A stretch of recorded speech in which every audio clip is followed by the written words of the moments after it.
Well, good afternoon. My name's Jennifer Witkowski, and I'm one of the undergrad financial aid counselors here. And I'm going to talk to you about some financial aid things. I just want you to know that anything that comes up here, you can stop by our office anytime today or tomorrow after this. And we're located in this building in suite 1100 on the lower level. So there's a lot of material. I'm going to go kind of quick, but just know that if you have questions, come in and talk to us, and we're glad to help you navigate.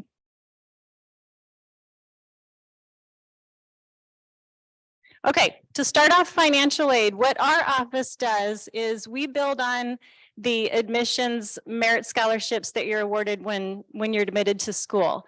So in order to find out what financial aid you qualify for, you're going to need to complete a FAFSA. If you haven't completed a FAFSA yet, that's okay. You can still complete a FAFSA to see if there's any additional aid that you qualify for. You'll go to fafsa.ed.gov, like it says here on the screen. It's not too late, and you do have to fill out a FAFSA every year. So just know that since you filled it out this year, you're going to have to do it again next year. It'll be available after December 1st, sometime in December this year. They're kind of redoing the format, so we're not sure the exact date that it's going to be ready, but it'll be in December for next year. Okay.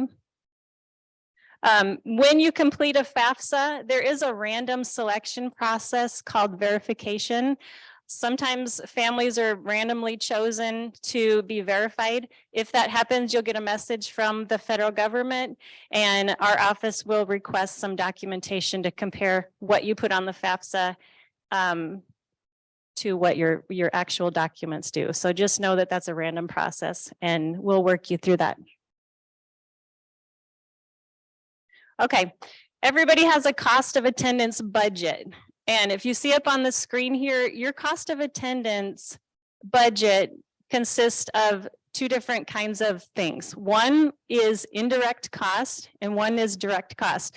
So when you see things in your budget like books and supplies, personal expenses, transportation, these are items that you're not actually billed for. They're just part of your budget that kind of gives you an idea of what a normal freshman student would spend on these things for the year.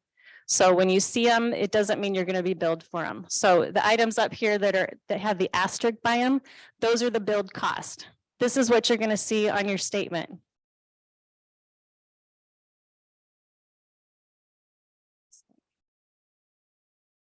Okay.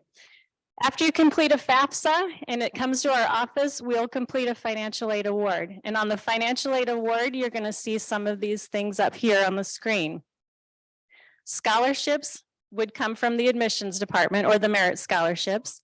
Then our office builds on your FAFSA based on the need, or the EFC. You'll get an EFC. It's called the estimated family contribution, and it's an amount that is figured that kind of shows what your household could contribute to your cost. So grants could be part of your aid if it shows that there's need from your FAFSA. Grants are items that you do not have to pay back, as well as scholarships. So any scholarships or grants that you see, these are monies that you don't have to pay back. Our grants could be Creighton University grants. And these are institutional grants that you would qualify for if we show additional need after some of those initial components are added to your aid. And then there are federal and state grants that you could qualify for if you're Pell eligible. And Pell grants are another form of federal grant that you qualify for if your EFC is low enough. Another thing that you would see on your aid would be loans. Loans are items that you do have to repay. Student loans are usually student loans don't have to be paid while you're in school. Federal loans, as a freshman student, you would qualify for $5,500 in federal loans. And of those loans, if there's need shown, then they could be split between subsidized and unsubsidized. If you see subsidized loan on your award, that means that those loans do not accrue interest while you're in school. Unsubsidized loans do accrue interest while you're in school, but you do not have to make those payments while you're in school. So any federal loans, you have 6 months after you graduate to start repaying. Okay. Another loan that you may see on your award is a Creighton institutional loan. These are loans that our school awards if you show additional need past all those other items that are on your award. They don't accrue interest. You have 9 months after you graduate to start repaying those types of loans.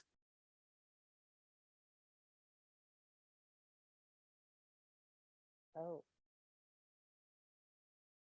Sorry, I went too far.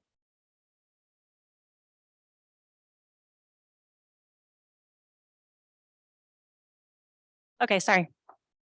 So how do we bridge that gap? If you have your financial aid, it all goes into your account and then there's a balance left over. What do we do then? Well, here's some options. So one option is a parent loan for undergraduate students. A parent loan is one that you can borrow either from the FAFSA. It's called a Parent Plus loan. This is a federal loan that's in the parent's name. You can find that on the FAFSA website. If you want details, please stop in and we're glad to answer any questions that you have about those loans. Another loan option is an alternative or private student loan. We use those two terms kind of interchangeably, but these are loans where you would find a private loan lender and apply for a loan there. Students, you can apply for the loan. You're probably going to need a creditworthy co-signer for these loans. And most of these loans, if not all, you don't have to make payments while you're in school as well.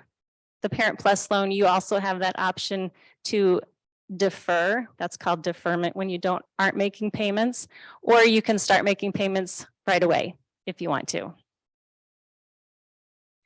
Then there are some other options like savings plan, 529 plans, or home equity personal loans. And then there's also a payment plan option that we have if you're going to pay out of pocket. Monique in our business office will talk about that a little bit later in this presentation. Okay, just a little bit more about those other payment options.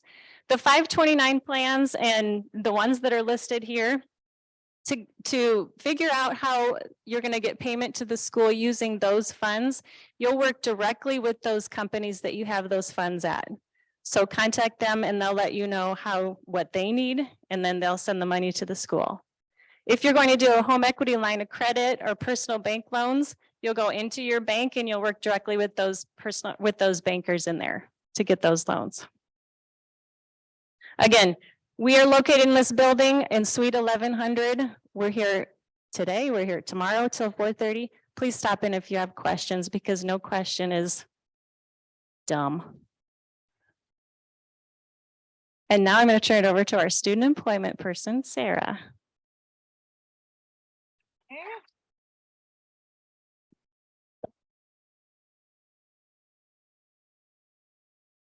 Thank you, Jenny. My name is Sarah DePuter. I work in the student employment office.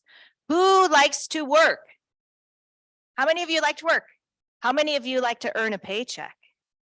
Yes. How many parents hope their child will earn a paycheck to help pay for college? Yes. Okay. So I'm here. I'm going to just go over some of the highlights of student employment. I've talked to some of your parents already as well, so you guys can kind of collaborate at the end of the day and share information. Many reasons why to work on campus. It is so flexible. It is so convenient. Your supervisors are going to work with you on your schedule so that you can make it all work. So that's kind of number one. You're going to make great connections with faculty, staff, other students. Just a lot of good reasons to work on campus. So there's two ways to primarily seek employment here on campus. One is through your federal work study funding. That is part of your financial aid award. So you'll know if you have that funding when you look in your nest. If you don't have that funding, that's fine. There are plenty of jobs on campus that pay through departmental funding. There are plenty of jobs here for everyone. So federal work study, we'll just touch on that. Like I said, it's part of your financial aid award. It's based on your FAFSA. Most students have an eligibility of about $3,400 a year. That's about 8 to 10 hours of work each week. which is a typical schedule for students. Some students will work less, some will work just a couple hours, some will work more. It's whatever works for you. Now, this is a big one to keep in mind. Federal work study dollars that you earn and any other student employment money that you earn goes to you in the form of a paycheck. It is not going to go directly to pay your tuition. So if you wanted to pay your tuition, you're going to have to set that up, and Mo would talk about ways to do that as well. So you've been awarded financial or federal work study, accepted in your nest. It's going to prompt you to do an agreement, and then you're going to apply for jobs on Handshake. You're going to start to hear a lot about Handshake. And this is the platform here at Creighton where all of the on-campus jobs are posted, as well as so many opportunities for off-campus jobs as well. And probably in the next few weeks, watch your email, always watch your Creighton email for all information, but you will get a prompt to sign into Handshake and to get your account set up. Everybody's going to be loaded into Handshake. If you're federal work study eligible, there's going to be a special box that's clicked so that when federal work study jobs are posted, you'll be able to see those, but not everybody will. So some rules and regulations regarding work. Students can work up to 29 hours a week in all of their campus jobs combined here on campus. In the summer, you can work more. You could work up to 40 hours a week, but then we need to reduce those hours during academic periods. Most students are not working that much. Most students, like I said, are working about 8 to 10 hours. Federal work study students, we are going to have to look at your award to see how much you've been awarded to determine how many hours you can work per week. But like I said, it's typically about 8 to 10. Just like any other job, you are going to have to complete your pre-employment forms. This includes the I-9, the federal W-4, the Nebraska W-4, and the direct deposit form. For the I-9, it is a federal regulation. We need to see in person you with your documentation. Typically for a student, it's a social security card, birth certificate, or a passport. If you have them with you while you're here this week, please come see us. Harper 1100. That's the lower level in this building. We can get this paperwork completed, and then your parents can keep those important documents at home. You will get paid every 2 weeks. So this will, as you get your job and you get set up, your supervisor is going to help you with this, but you'll have an action every Friday. One Friday, you'll put your hours in. The next Friday, you'll get paid. So that is just a quick rundown of student employment. Like Jenny said, we're in our offices all day today and tomorrow. Harper 1100. Please come in for questions, come in to complete paperwork. We are here to help. And so now Monique Donahoe is going to come and talk about billing, tuition payments, and all business office information.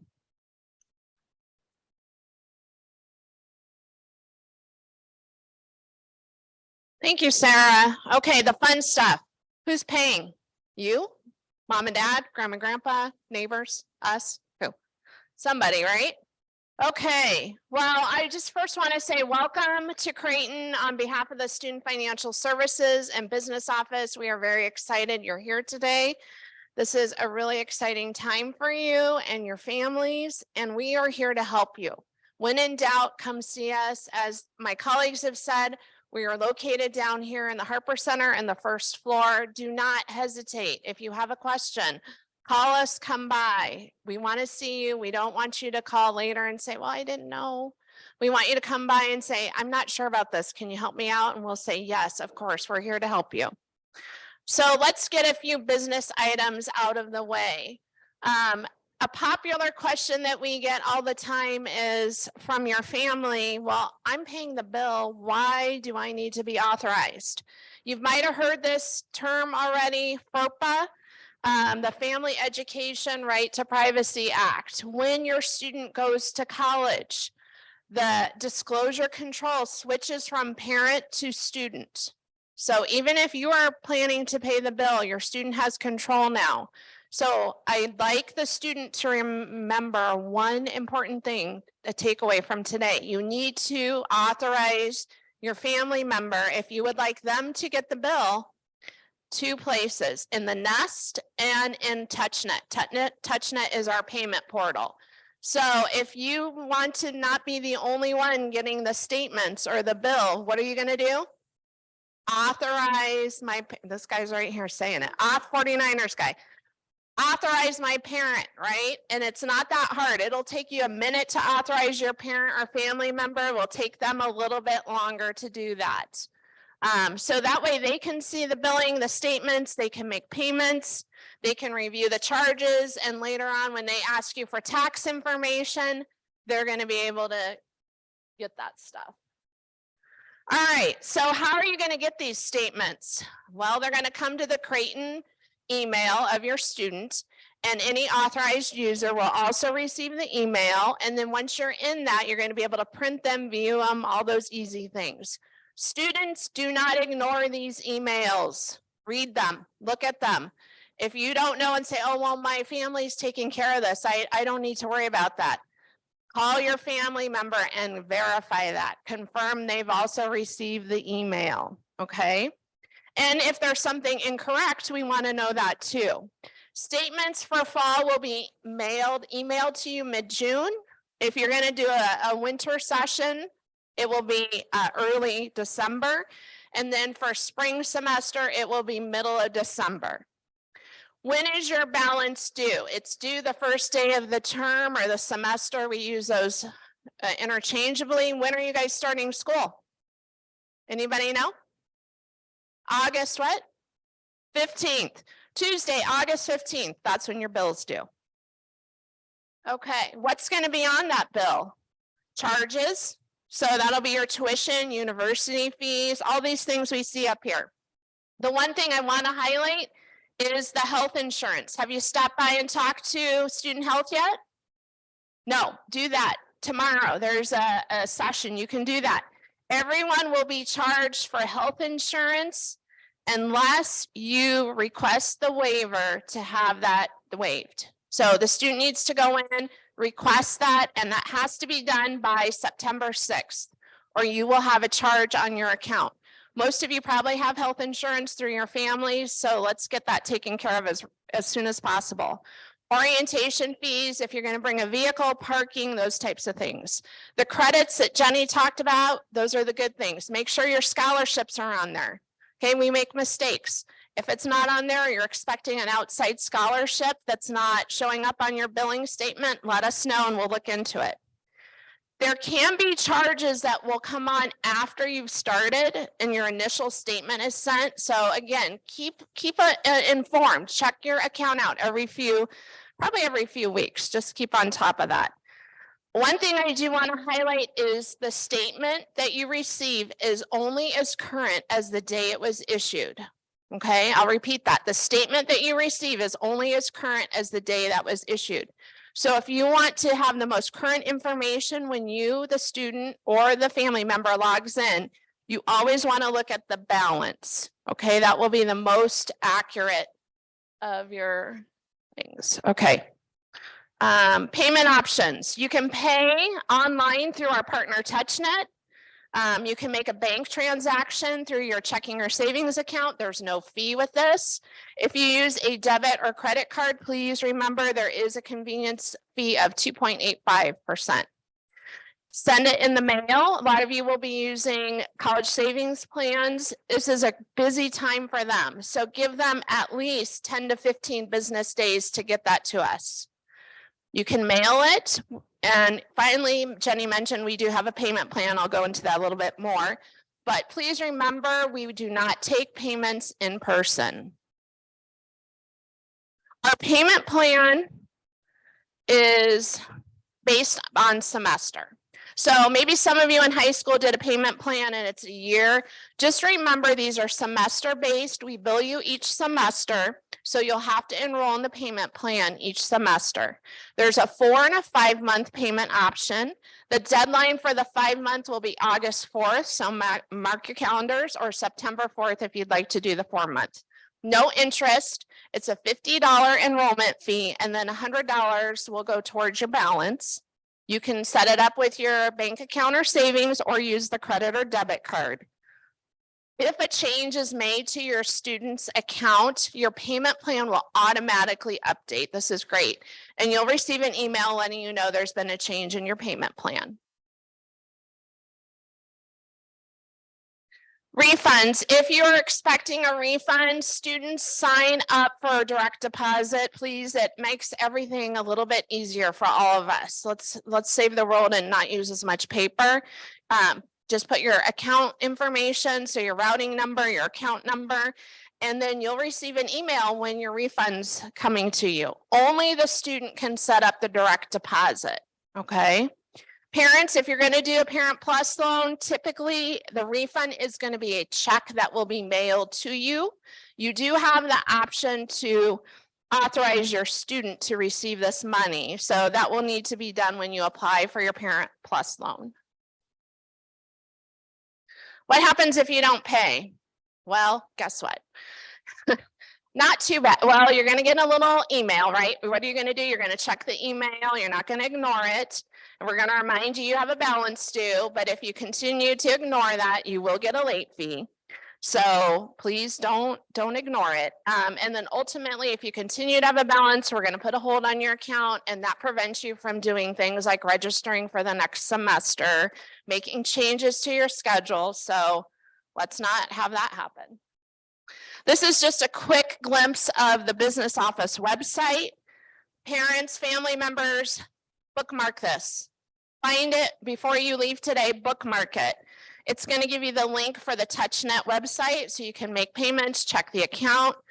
Students, this is where you can find step-by-step directions. And also in your booklets you all have, does someone have one they can hold up, the little booklets you have? In the back, it gives you step-by-step directions how to authorize users. Payment plan information, or withdrawal policy, the student checklist, which is also in your booklets. And something we haven't mentioned is tuition insurance. We work with GradGuard. It's a great option. We insure our homes, our cars. This is an investment I know for many of you. It's very affordable. I believe it's about $200 and some for the year. Things happen that we don't expect. You can insure your students' tuition and housing and other things, and they have some other benefits. So I strongly encourage you to look at that. Okay, again, don't hesitate if you have questions. We are here for you. Well, Jenny, Sarah and I, we're all moms. We've had college students. We have college students. So we know what it's like. How many of you parents, this is your first child? Okay, welcome. It'll be all right. We'll help you get through it. Middles, you have a little experience, a couple. How many, this is your last? Okay, look around. These are your experts. Put your hand back up, looking for these people, okay? We're gonna host an information table for you tomorrow, 11:45 to 1. We are open, and then we'll be available. I don't know if we have time. We don't have time for questions because we got started a little bit late, but the three of us will be in the back of the room. If you have any questions, please feel free to come by or come see us tomorrow. Have a great day. It's gonna be wonderful, and welcome to the Creighton family.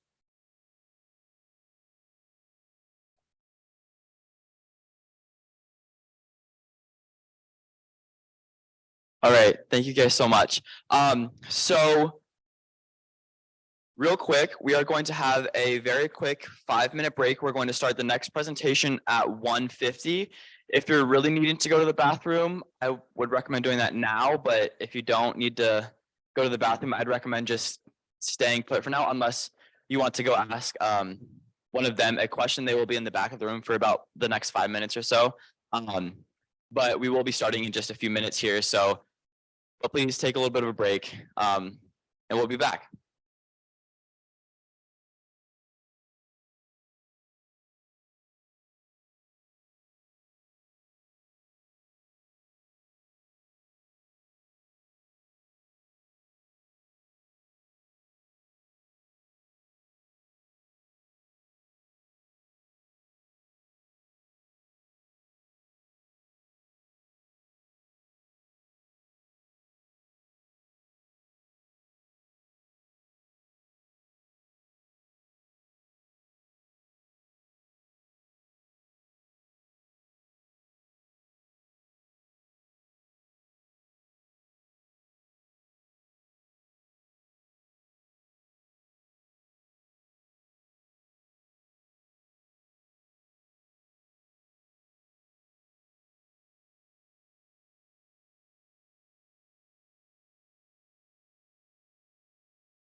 everyone. I know some people are still kind of sneaking in here. We're gonna get started with our next presentation. Yeah. There we go. Keys to success. So next, you guys are going to hear from a few different representatives from our Office of Academic Success. So you're going to hear a lot about all the different things that go into academics here at Creighton, what it's like, what the transition is like from high school to college, and just a bunch of good things. I remember this presentation from my summer preview, and I learned a lot from it. I actually do remember the exact seat I was sitting in. It was like in a different room when I was sitting, but I remember exactly where I was when I heard this presentation. So it's really nice to kind of hear all the good information. So without further ado, I'll turn it over. I'll let you guys do it. Thank you. Yeah, with that, give that right here. Ryan runs that show. Hello, everyone. Okay. Hello and welcome to Keys to Success Summer Edition. I am Randy Bibbins Clark. I am the Director of Academic Success here at Creighton, and this is my wonderful colleague Ryan McLaughlin, who is an Assistant Director in Academic Success. He can't resist the urge to jump his name in there. Put a Yep, mic so in my face and it's wonderful. So hopefully we will, we love being here. Summer preview is one of our favorite times to speak with students and families. Being a part of this big beginning is really exciting. We have lots of years of combined experience, and in our office, we have 2 other professional staff who help us support students and families making this transition to college. So without further ado, let's go, Ryan. so we hope that when you leave here today, you take these things with you. So some tools, some guidance, and really understanding what this transition looks like from high school to college. I don't think it's any surprise to anybody in this room that it's a lot different.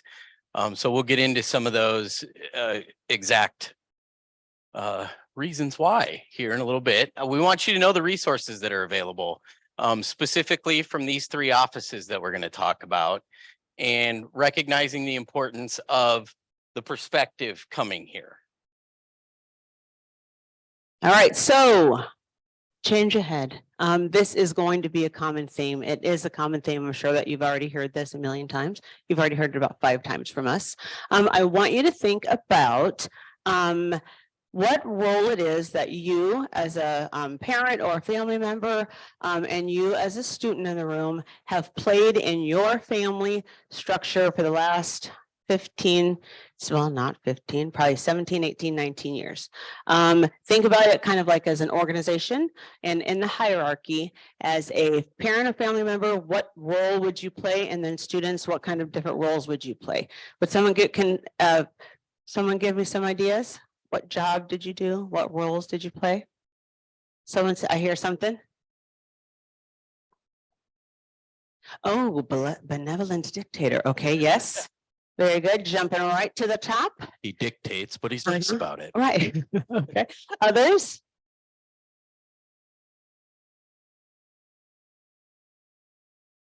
President, Okay, CEO. CEO, All right. How Chief about, financial officer. there we go. Yes. Scheduler, things like that. Okay, so those are typically the kinds of answers we get from parents and family members in this presentation. Students, we often hear you have responsibilities as well, but the big thing to keep in mind is that when you have a CEO or a president or whatever, there's someone there who really that kind of the buck stops with them. So they know the things, they maybe aren't taking control of everything, but they're in charge of making sure that things get done. And as a student, if those things don't get done, there is always that other person to kind of look to and say, well, why didn't that get done? Or I didn't know. That's a big change that's coming. So when you come into the university setting, students, you will become the actual responsible party for most of the things that are happening. Parents, you will kind of take a secondary role as far as most of the things that are happening. And that's not a bad thing necessarily, but it is a big change and something you can switch to the next slide and something to really get used to. And we encourage you to start thinking about what those differences look like now, in addition to some of the academic differences that are going to start to happen, which we're kind of thinking about a little bit more so that you'll be prepared for those things. So for instance, when we're talking about family student dynamics in the university setting, student, you will be now the primary point of contact. So as a family member, you are often you are the responsible party. When something needed to get done for school, the parent, you would be responsible for that. Communication would flow through you, the parent, to make sure that things got done. You would have lots of access to information kind of like automatically. So often, most of you probably had a parent portal that you had access to, and you could get in there and see your students' grades and all of that kind of stuff. That will no longer be the case. So students, you will be receiving that information. You will need to get that information to your parents and share that information. So again, that's conversation right now to start talking about what that's going to look like. While we're not in any sort of stressful situations, and while we're really kind of thinking about planning so that you're ready to do that, because in a few short weeks, really, the dynamic is really going to change. So some other things that are more concrete are just the differences between high school and college classrooms. So look at that class time going from 990 hours a year approximately to 360. So in college, you will be students in class about 15 hours a week as opposed to maybe 30, 35 hours a week. I know that sometimes students have early outs and things like that, but in high school, you really felt like college. I mean, in high school, you really felt like school was a full-time job because you were there all day. I mean, oftentimes, most students would have after-school activities and jobs and all kinds of things. So you were really, really pretty busy, and that busyness also provided routine. In college, you will see that you'll be in class very little, and most of you won't have those kinds of extracurricular activities going on, at least right away. And so you're going to have lots and lots and lots of free time, and that free time needs to be studying. There has to be a lot of studying that has to happen. So when you look at that second piece there under studying, we can see that what we see is that a lot of students do their studying in relationship to a test or an exam coming up. And in college, that can't be the case. You really need to be studying consistently on a regular basis, like every day, and really making up that 15 hours, turning that into a 30 to 35 an hour week job. And what we see, as you'll see a lot of talk here on the side, that what we see a lot is that one of the primary struggles that first year students have is with that time management piece. So we know that content can be challenging, and it will be challenging, but oftentimes it really comes down to managing your time and studying enough and really understanding that the responsibility for really learning information and learning to apply information at the level that you'll need to do well on your exams really lies with you. So at the bottom of that studying, when you see that 80-20, 20-80, in high school, about 80% of your time is spent in the classroom, and about 80% of your learning is done in the classroom, and about 20% of that is done on your own. And when you get here in the fall, that's going to swap. So about 20% of the learning is done in the classroom, and 80% of that time of that learning is done by you. So if that scares you, or if you're a little bit nervous about how to make that happen, we're going to talk all through this presentation about the resources that we have to help you figure out and make that transition, because we know that when you do, and there are lots of resources available, that's when the kind of the light switches. Again, that freedom, a lot of times we have students who really feel like time management is something that they've done really well, and that may be the case, but there is a little bit of a difference between managing your time and being places on time. And when you're in high school, a lot of the things that you do are scheduled for you. So you know exactly when you have to go to class, and if you're not there, your parents are going to get a text message. Someone's going to let somebody know that you're late. Your practices are assigned for you, all of those kinds of things. And here, you really are going to have to do those things on your own, right? So getting those routines is really important.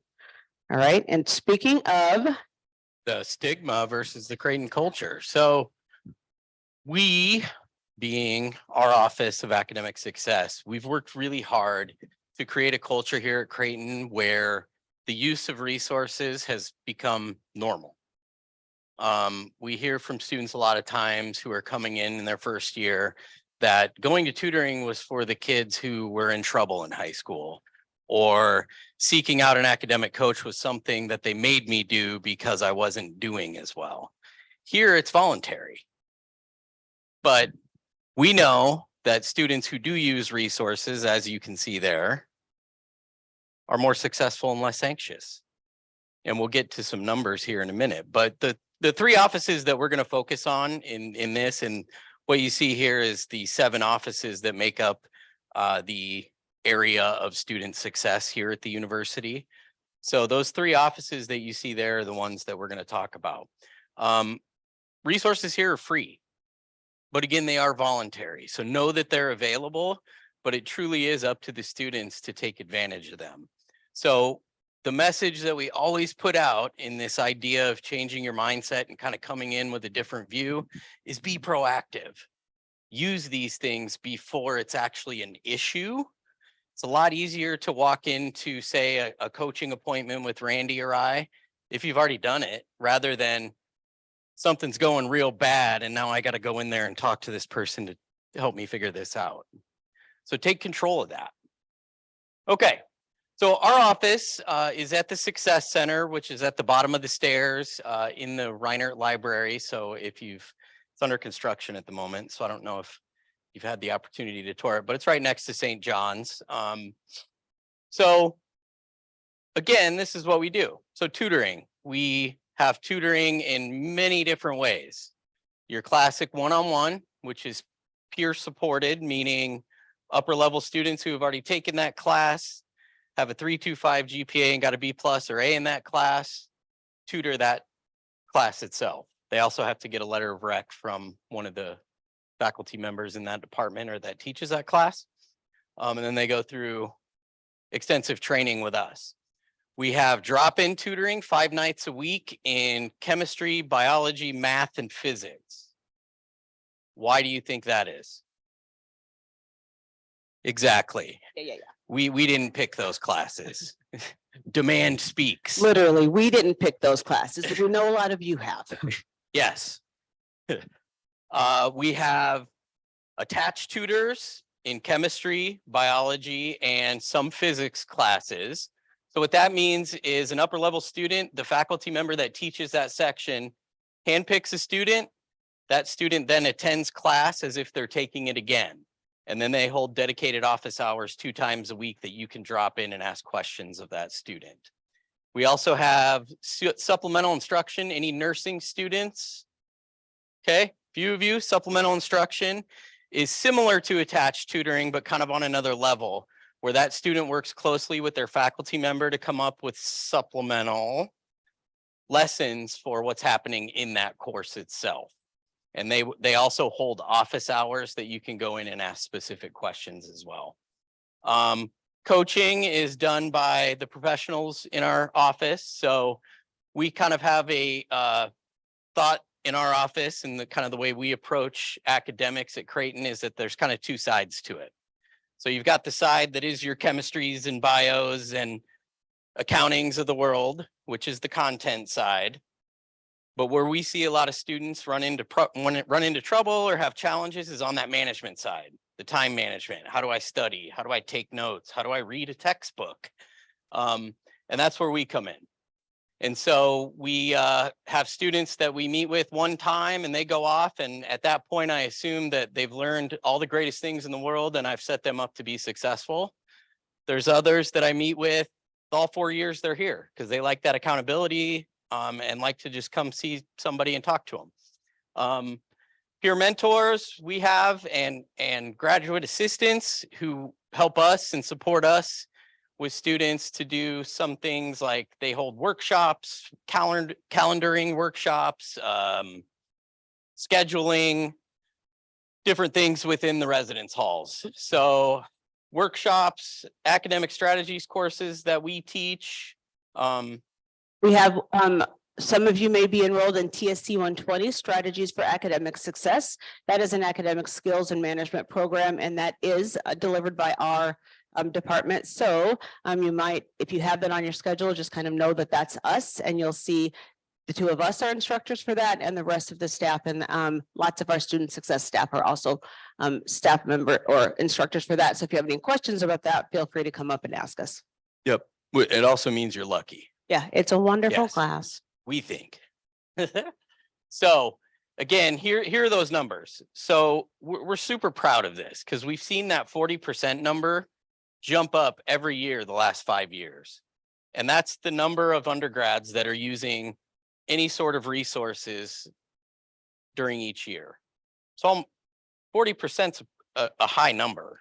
We went from 33 to 40 this year. Yep. Yeah. All right. So here, I just want to point out where we're at and a couple things. So one, the success hubs, which I haven't mentioned yet. So within all of the first year residence halls, there's a success hub. In Graves and in Swanson, those are staffed by professional staff members. So if anybody in here is going to be living in Swanson, that's where my office is. So you can come see me anytime or make an appointment. But that's also a place where you can look for different workshops. There'll be signage up for things that are happening within the hall that might be academic success related. So keep that in mind as you move forward. When we say we make it easy, that's what we mean. One of the things that was on that first slide, it says the difference in contact that we have with students. I said proximity and environment, and I can't even remember exactly what it looked like. But in high school, one of the really easy things about getting to students, and not that everything is easy, but in high school, your teachers, your counselors, your support people, they know where you are all the time. They can look in the computer and find you and go get you, right? They can contact your parents and say, hey, we are trying to get a hold of this person. Here, we don't have the same kind of proximity. We do not see you all the time, and we don't come to your home and knock on your door and try to find you.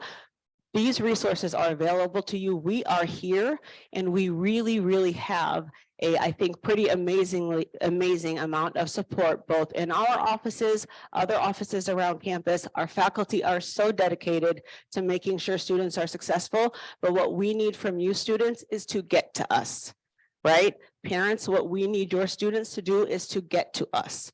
Right? We don't have the ability to kind of track students all day long, and we try really hard. So if you are working on one skill, parents and family members, if you are pushing something for your student to work on, it's that advocacy.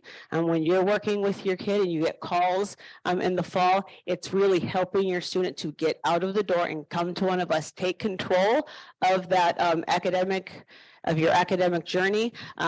As we always talk about, okay, Ryan's giving me the hurry up, okay?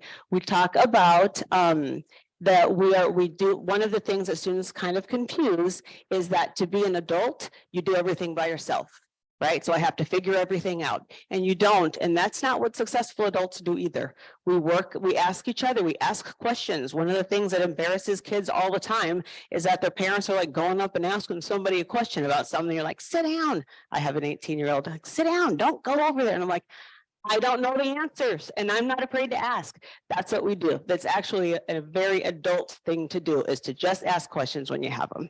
Okay, so another office that's really important for you is our Center for Advising Resources and Support. We call it CARS. Two things to just keep in mind with these offices: the wraparound first year advising that you'll receive through this office. You, I think, have already met with some of your RSP group, and maybe you've met your actual RSP advisor, but that group will be with you through your first semester or your first year. I think if you are in arts and sciences, you've got your faculty advisor who is here to make sure that you've got the right classes and are getting connected. You've got your decurion, who's an academic leader in your RSP section, and you have your peer leader, who is like your peer leader and support person. So really great other places to look for help and that support that you might need. And then you've got the connection to the greater advising community.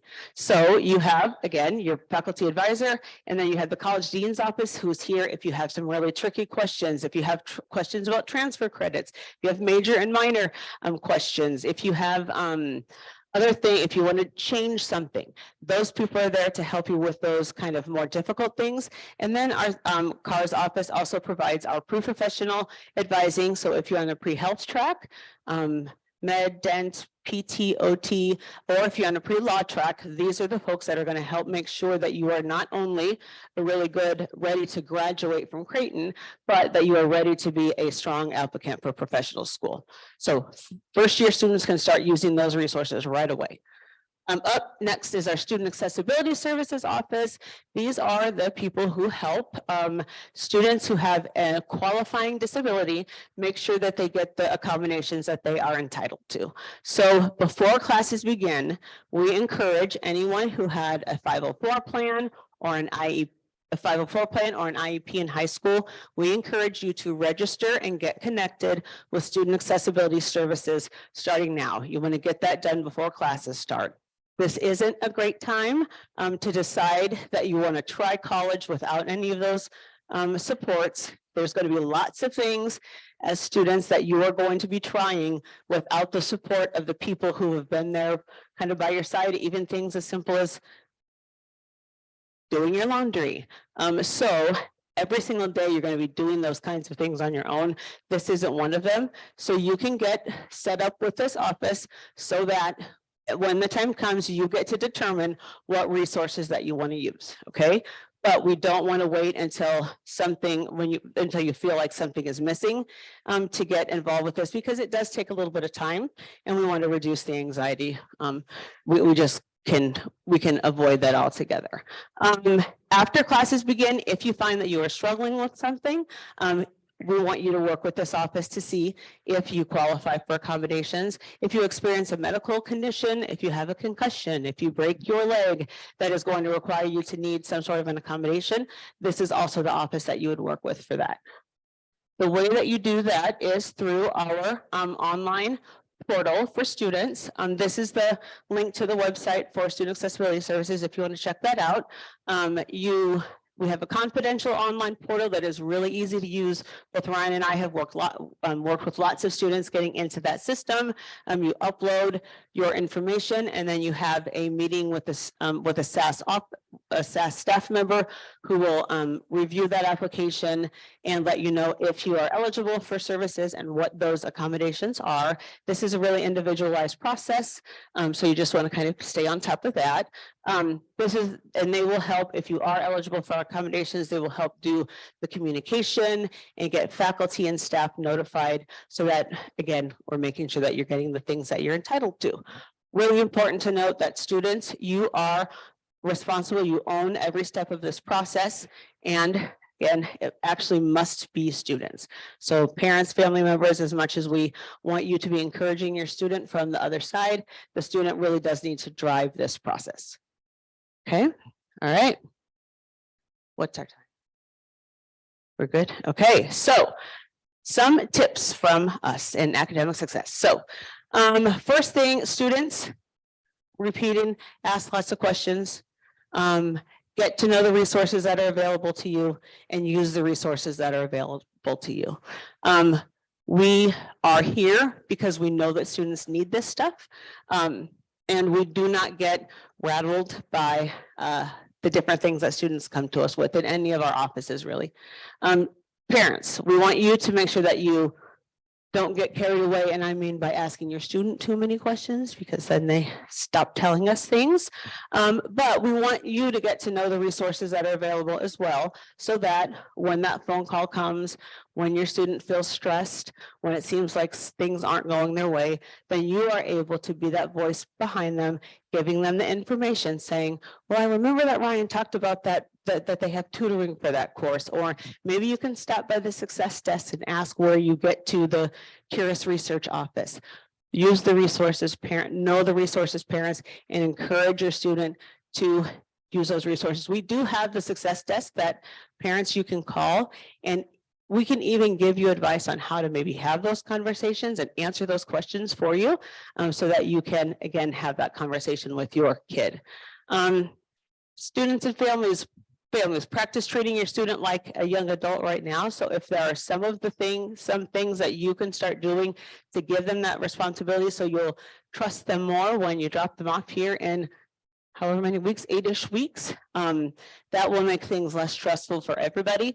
And then students start making it easier for your parents to do that. So rise to the challenge, take on some responsibilities on your own. When it comes to easy things like answering your Creighton email. If we are talking about something today that that refers to you, take responsibility for getting that process started, right? Again, we've got lots of things that are coming up and it's going to be fun. Everyone in this room is going to learn a lot. Everyone in this room is going to be challenged. And there's going to be lots of mistakes that are made by students. And that's a really big piece of our message here, to just kind of get ready for that and to understand that it's a part of the process.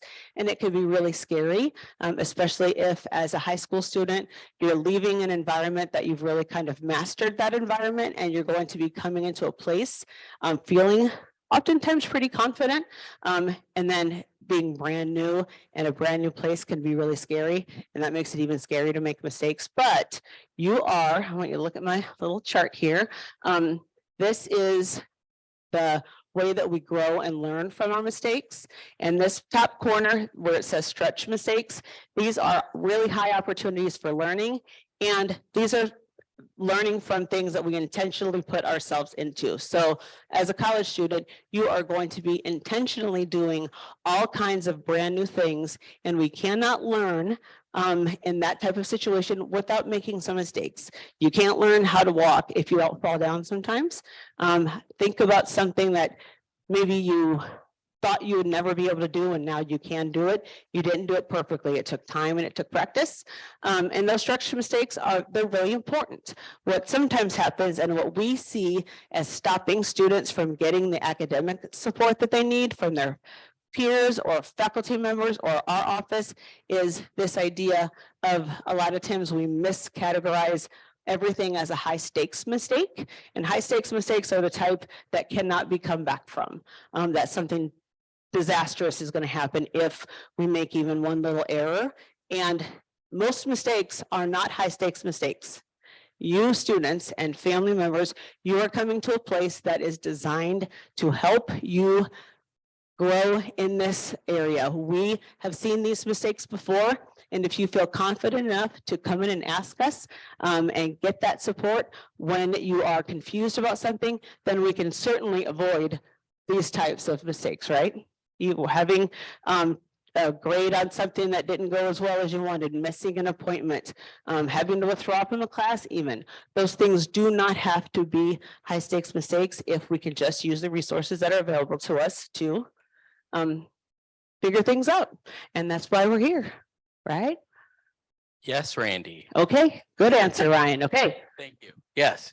So in terms of those mistakes and letting your students become adults, think about the things you can start doing now to set them up, right?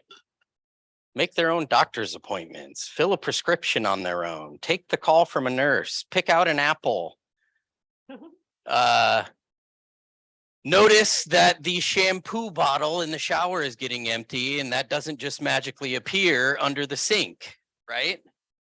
So these are things that stress students out, and we hear it all the time. But We if really we start do. to learn these things before we get here, then they know. So we're going to be here. We're here now, and we'll be here when you get here. So be looking out for us, because we'll be here at Move In. During Welcome Week, the day before you start classes, you have to hear us again. Lucky you. Sorry, parents, not you.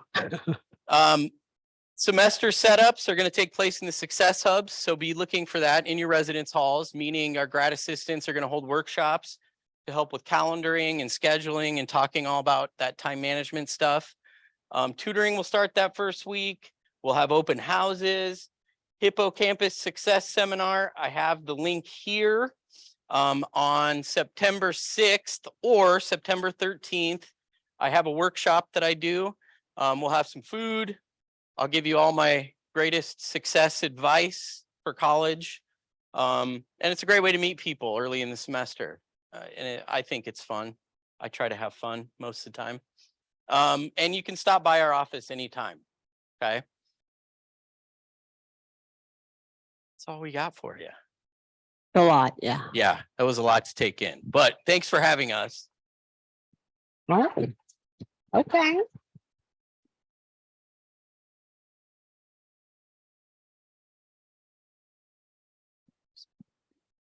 Appreciate it. Thank you. Oh, all right. Up next, we are going to have a presentation about student well-being and success. So what's going to be talked about in this presentation are a lot of common challenges that maybe aren't necessarily academic that students face on a day-to-day basis. So a lot of these things are really, really important to kind of understand and grasp. And a lot of resources that Creighton has to help students work through a lot of those issues and challenges, like I said, that aren't necessarily academic. So we're going to hear from multiple different offices, Office of Student and Family Support, Student Health, Education and Compliance, and Student Counseling Services. So it's going to be a great one. Welcome to all of our presenters to the stage.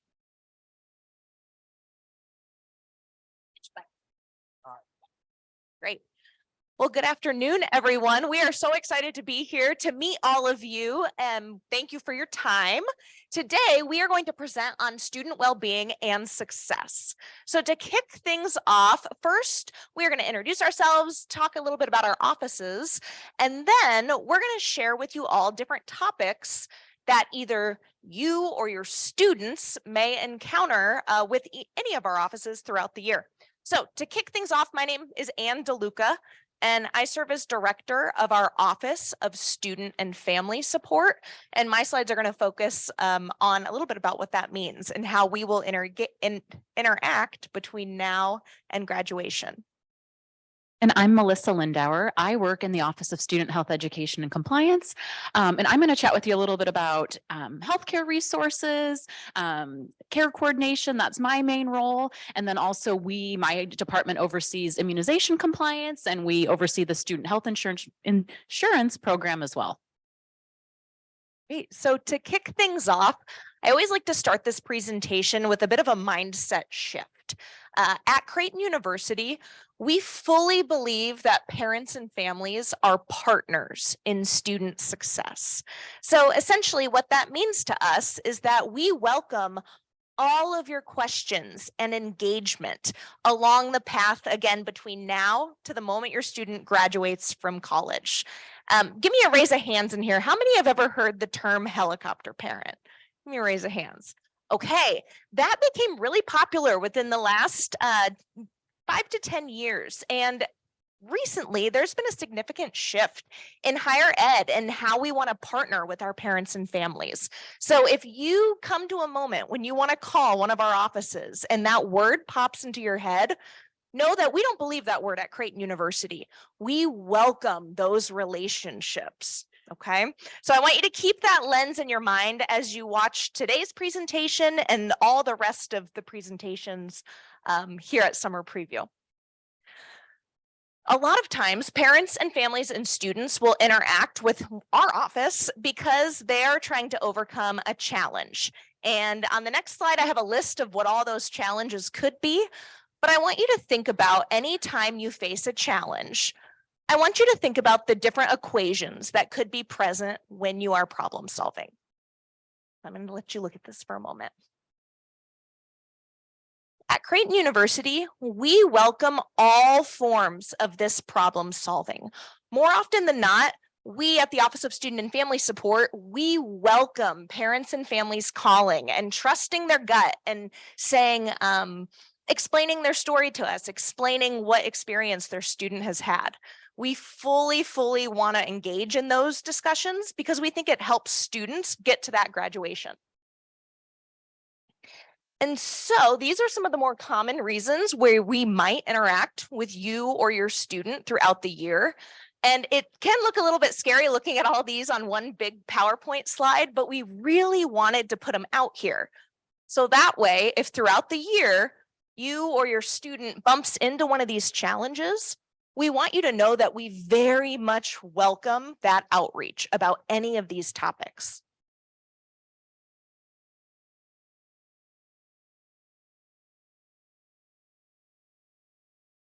What's great about Creighton University is our commitment to teamwork. And so any office that you call, whether it's my office, student health, student counseling, we can all help navigate any of these details. And we have a slide that's going to explain a little bit of how we do that.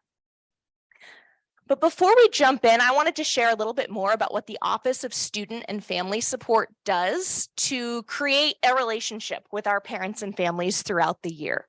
So first, I want you all to remember this building, our Reinhardt Alumni Memorial Library. We are located in the Success Center. So any of you who have had a campus tour, how many of you are familiar with the Success Center already? Okay, a few of you. It's the same building that Randy and Ryan talked about. I'm colleagues with both of them, but we are located in the Success Center. We consider ourselves a one-stop shop for parents and families. So again, if you don't know where to start, or if you're unsure who to turn to, you can start with our office. We help run the Success Desk, and we welcome all students, parents, families, faculty, and staff to call our Success Desk. So a lot of times parents will put this in their phone and use that kind of as a resource when you're trying to problem solve. We always tell families, if you don't know what to do, call 1212. And that'll either take it to me, to our assistant director, Torian, or to our student staff who will help triage that phone call. You can also email us at family@creighton.edu. And again, that's handled by our professional staff. We are usually about a 24-hour turnaround time. And so again, this doesn't necessarily put you to some line where we don't know who's answering it. It's us. And again, we're here to partner with you. Goodness. The second way that we partner with our parents and families is throughout the year, we host what we call Blue Jay Family Live panels. And what this is a series of online webinars where we invite parents and families to log into a Zoom and listen to our campus partners share about different topics throughout the year. So in the past, we've covered topics like housing registration or preparing for finals, or let's see, what's another good one? How to get involved on campus. We'll host these throughout the year. And what's cool about it is that it gives parents and families an opportunity to chat their questions live, and then we'll ask them to our panelists. So keep your eyes peeled for that. Those invitations come through email, and we welcome all of your involvement. The next way that we will keep families in the loop is through our Blue Jay Family newsletter. We'll send this newsletter out 12 times a year. We try to keep it short and sweet, but we focus on usually 5 or 6 things parents and families need to know. We'll have a feature story, and then we'll also include a list of dates and important deadlines, again, just to keep families in the know. We also welcome all of your feedback or pieces of advice that you want to share with other families. I love when families reach out to me and say, hey, this unique thing happened last week, and I think it would help others. We welcome that. And the last piece that I'll focus on today is just our way of staying connected through the internet, and that's through our Facebook, our Instagram, and Twitter, as well as our website. And coming soon, which I'll have more information in the near future, we are putting together our Blue Jay Family Portal, which essentially is an online portal where families can sign in with their username and password and have more of an interactive experience where you can find to-do lists, paperwork, dates, advice. And again, that'll be coming here down the line before move-in. So this is just my quick shameless plug because I'm part of the Success Center. I always want to re-emphasize how students can get in contact with us as well. We have success hubs in the first year residence halls, and our professional staff are housed among your students. So again, if your student bumps into one of those challenges that we had up here earlier, they can go to a success hub because those folks will call one of us and get that process started. So like I said earlier, if you don't know what to do, you can come to the Office of Student and Family Support, but more importantly, We want students and parents and families to reach out. We welcome that engagement so much. And now I'm going to kick things over to Melissa. Thank you. Okay, so yes, like I mentioned, I'm Melissa Lindauer. I'm a nurse here on campus. I work in student health education and compliance. I've been a nurse for a really long time, and I'm here to help you with whatever you need. I have some lovely colleagues in my office. We have 3 nurses in our office. Our director is Dr. Candy McCafferty. She's amazing. You may have heard from my other colleague who oversees immunization compliance. Thank you all for uploading your immunization documents, but Jenny Bragg is her name. That's her main role. And also Nick Orsi is in our office. He's the only non-nurse. He's great, and he oversees our student health insurance program. So those are the main things that we do. We also provide some health education throughout the year, but we'll kind of dive in and talk just a little bit more about what that all means. So my main role is helping you connect to whatever it is that you need. Maybe you're thinking, I am perfectly healthy. I don't anticipate getting sick at all. I'm not going to, maybe I'll tune out from this session. Please don't. You know, the likelihood of you maybe becoming ill throughout your time here at Creighton, or, you know, sustaining an injury, tripping, falling, spraining your ankle, you know, it could happen. If it's not going to happen to you, it might happen to a friend. So kind of open your ears, tune in. You might be a good resource. Even if you don't need the healthcare yourself, maybe for someone else. Maybe you're coming to Creighton with a chronic health problem. I'm here to help. Let me know what you need. At the very end, I'm going to pop up all of our contact information and a QR code that will take you right to our website. It's great information there, but I'm here to partner with you and help you with whatever it is that you need, whether you need help connecting to a primary care doctor, a specialist, maybe you have some particular, a pharmacy needs, things like that. We're here to help. To note, it's always, some people get a little thrown off when they hear that in Nebraska, you're not an adult to seek your own health care until you're the age of 19. That's the age of majority. It's one of 3 states only where you have to be 19 or older. It's Alabama, and Mississippi's 21, if you believe that. So anyways, when you come here to Creighton at the age of 17 or 18 and you try to go to the doctor's office or try to seek healthcare on your own, your parent is going to get a phone call before you can be treated in that office, unless we have what we call a healthcare power of attorney on file for a minor. So that's a simple form that can be filled out, notarized. We have those available. We can take care of that tomorrow at the information fair at 11:30. My team will be there. If you'd like to fill out that form, that simply means then your student would be able to seek healthcare on their own without needing that phone authorization. So just something like we like to talk about so that you're not surprised when that happens down the road. Creighton partners with CHI Health. Maybe you've heard of CHI. It's a huge medical institution partnered with Common Spirit. And CHI Health has what we call the Student Care Clinic. It's a family practice clinic just across the street from campus. So another raise of hands, who knows where the McDonald's is, or maybe saw the McDonald's on the way in on 24th and coming? Okay, gotcha, perfect. So yes, it's literally just a couple blocks north of campus. It's walkable.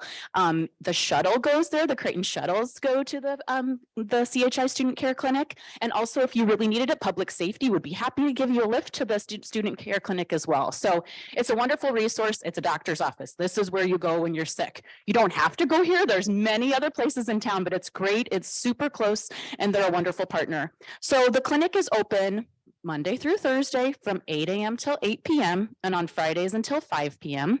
Appointments are preferred, but not required. But to make best use of your time, we encourage you to make an appointment. If you cannot make an appointment or you really feel like you need to be seen right then, you can feel free to use the Priority Care Clinic, which I have kind of written down here below. It's an urgent care, essentially. It's open even more. It's open from 8 a.m. till 8 p.m. every day of the week, including the weekends, okay? So care is super accessible. Please use it. To note, the urgent care is billed at the same price as a normal doctor's office visit. So you're not going to get socked with those urgent care fees. So keep that in mind as well. There's contact information here. And again, you can find that information on our website. We'll have that QR code as well at the end. Across the hallway from the clinic is the pharmacy. So if you go there, maybe you have strep throat, they give you a prescription. You can have that filled just across the hall. There's over-the-counter medicines available there too. If you are on prescriptions now and maybe you want to transfer those here to Omaha, feel free to give the pharmacist a call at the University Campus Pharmacy. They'll be more than happy to help you with that. Now, so we just talked about what's going to happen like during the day, right? That's pretty simple, like where you're going to go if you're sick or injured during the day. But more so, it's like, what is going to happen after hours when it's the middle of the night, I'm away from home for the first time, I have a terrible stomach ache, or it's, I'm walking back to my dorm at 10 p.m. I sprained my ankle. Call a campus health aide, okay? That's what you're going to do after hours. That's a wonderful resource. Campus health aides are students. They're upperclassmen students who are trained to respond to minor medical situations on campus. So if you have any of those things, like I just mentioned, maybe you sprain your ankle, maybe you cut your finger, maybe you're nauseous, your stomach hurts, you just vomited and you want a little bit of support, call the campus health aide. You can do that by calling this non-emergent public safety number that's listed here at the bottom, or just let your RA on your floor know that you don't feel well. Please call the campus health aide for me, and they will do that. Public safety will bring that campus health aide to you. It's like an old-fashioned house call. They come with a bag of supplies. They have first aid things. They have some over-the-counter medications, a few prescription medicines. They'll come and ask what's going on. They'll check your vital signs like your temperature and your blood pressure. And then after that, they're going to call every time. They call a provider who's on call from the student care clinic, and then they'll let them know what's going on and get their recommendations. So sometimes it's, do A, B, and C, maybe try some medicine or wrap that ankle and put some ice on and try some ibuprofen. Or maybe sometimes it's a little bit more serious and that provider thinks that maybe you do need seen in the emergency room. If that's the case, public safety will transfer you right over to the emergency department across the street as well for that assessment. To note, the campus health aide program is free, so there is no charge at all if you call that campus health aide. So please utilize those. If you call the campus health aide, know that the next day you'll likely get a phone call and an email if you don't answer your phone from me just to follow up. So just to close the loop to see how you're doing, to see if you need any additional care. Maybe we gave you some medicine in the middle of the night and you went back to sleep. I want to see how you're doing the next day to see do we need to get you over to the clinic? Are you still not feeling great? What should we do next? So I'm persistent, so please be in touch with me. And then also, so say you do, say there is an emergency at any time, day or night, there's an emergency department at that same medical building just across the street. So again, behind the McDonald's, that huge medical building, the ER's on the front side. On the back side is where you would find the student care clinic and those outpatient clinics, okay? So just know that sometimes students get confused and maybe you don't have time to seek care for your sore throat that you've had for a few days until 1 a.m. Just know that if you use the ER, it's open for anything, but it is a little bit more costly. So you might want to chat with your parents about if that's where you really want to go in the middle of the night for a minor issue. Most things like that can wait, but just know that if you walk into the ER for anything, of course, they're going to treat you there, but maybe just think if that is something that could wait until the morning, just to save you on cost and utilize the student care clinic. So again, public safety will transport to the emergency department for any emergent needs. And then we're going to kind of transition into a little bit of student health insurance talk. So Creighton does require that all students carry comprehensive health insurance so that they're protected. And it's required that it's national coverage for both physical and mental health. There's a few requirements and it needs to be in effect for the entire calendar year, things like that.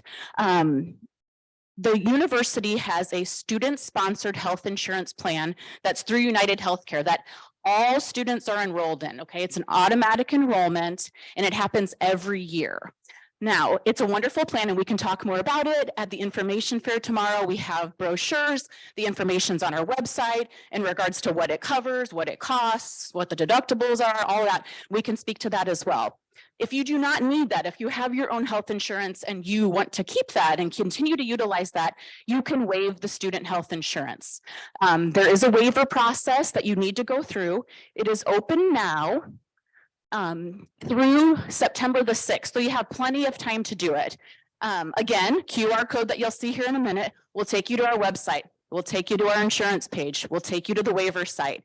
You will just need to answer a few questions, upload the front and back side of your insurance card, and then that will be submitted to United Healthcare.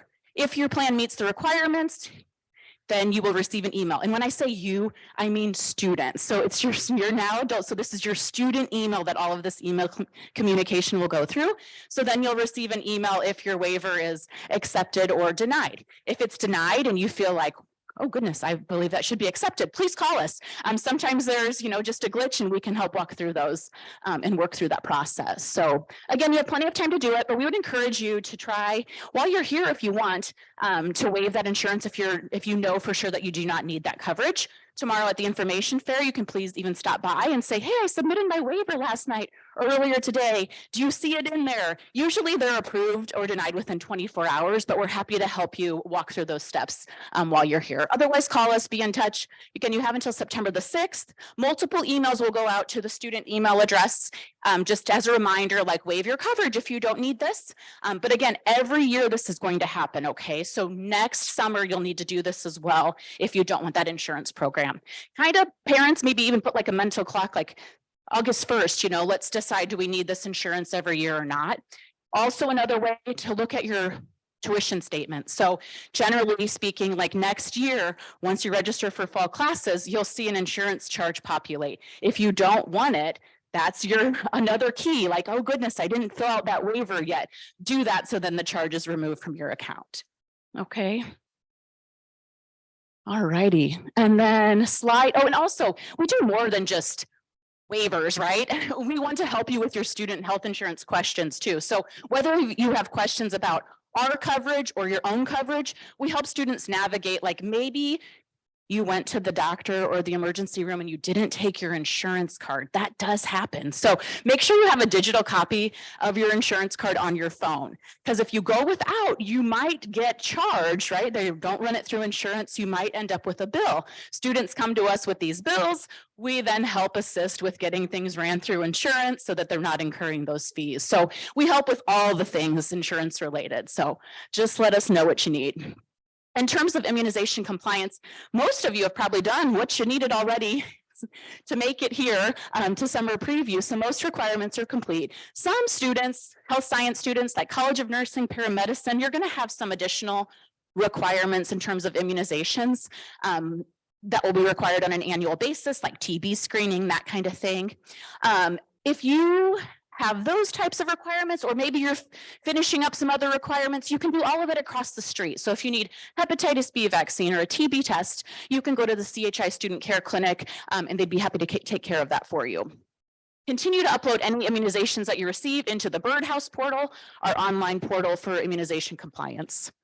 And then also just to note, you'll hear more about this come fall, but Shoe the Flu is our annual flu shot campaign. Those are flu shots that we provide here on campus. Sure, you can go across the street to the student care clinic for flu shots also, but we just try to make it more convenient for students. So there's about 12 clinics that we offer in a variety of locations around campus. Come get your annual free flu shot. Most flu shots aren't generally required for health sciences, they are, but otherwise, if you're interested in a flu shot, come and see us. And just know if you don't have that, if you're not 19 and we don't have that healthcare power of attorney on file, we'll call you parent or guardian just to get your consent to give that flu shot. So that's us in a nutshell and what we do. If you have questions, please reach out. So again, go ahead and take a picture of this, parents and students maybe. Yeah, that'd probably be a good idea. Just so that this QR code is going to take you right to our website. It's going to, again, take you to all of those links. It'll take you to the waiver site for the student health insurance. It will take you to a link to the student care clinic, all the things.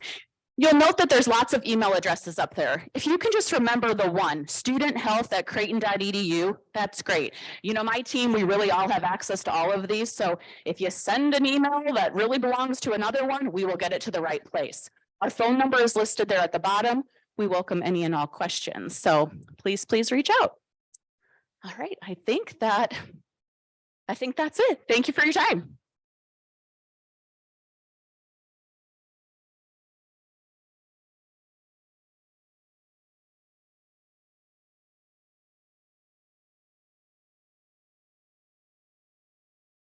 Hello, everyone. My name is Sangeetha Kumar, and I'm the Associate Director for Student Care and Outreach out of our Student Counseling Center.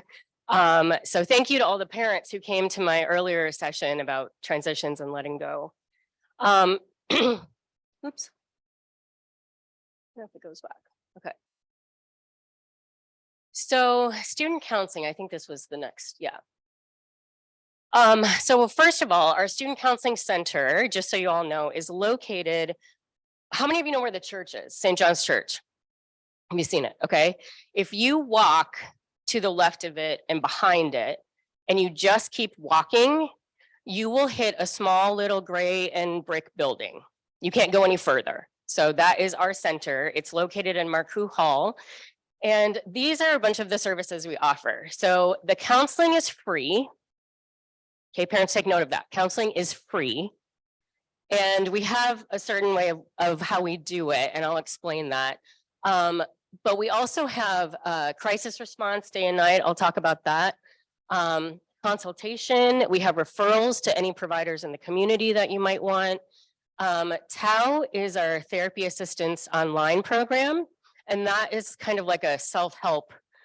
So let's say it's like 10 o'clock at night, you don't feel like talking to anybody, but you just want to look up like ways to sleep or how to calm your anxiety or whatever. That is an entire, kind of like a Netflix style scroll resource that has video modules that you can watch and learn from.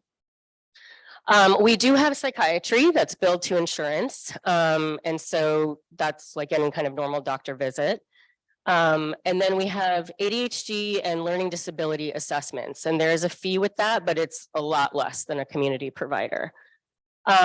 So how many of you heard about Coco? Okay, so Coco is our therapy dog.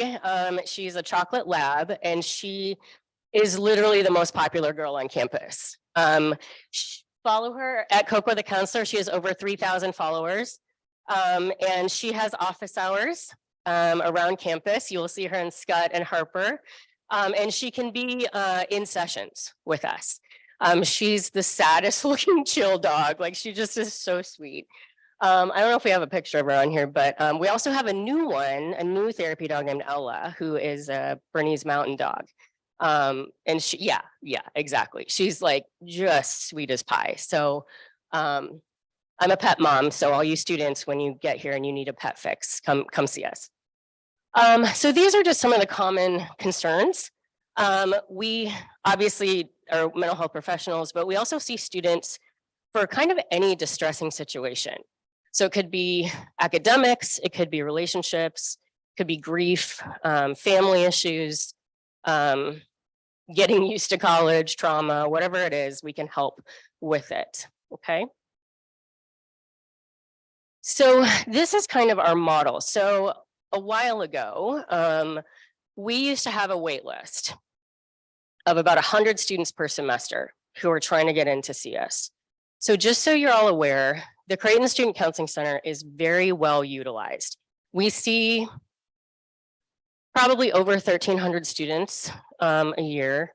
We have contact with about 30% of our student population.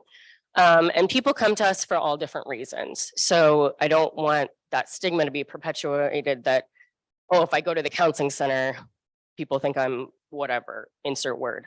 It's not like that. But what we did was we kind of changed our approach because we didn't want to have a wait list anymore. We wanted to see as many students as we could.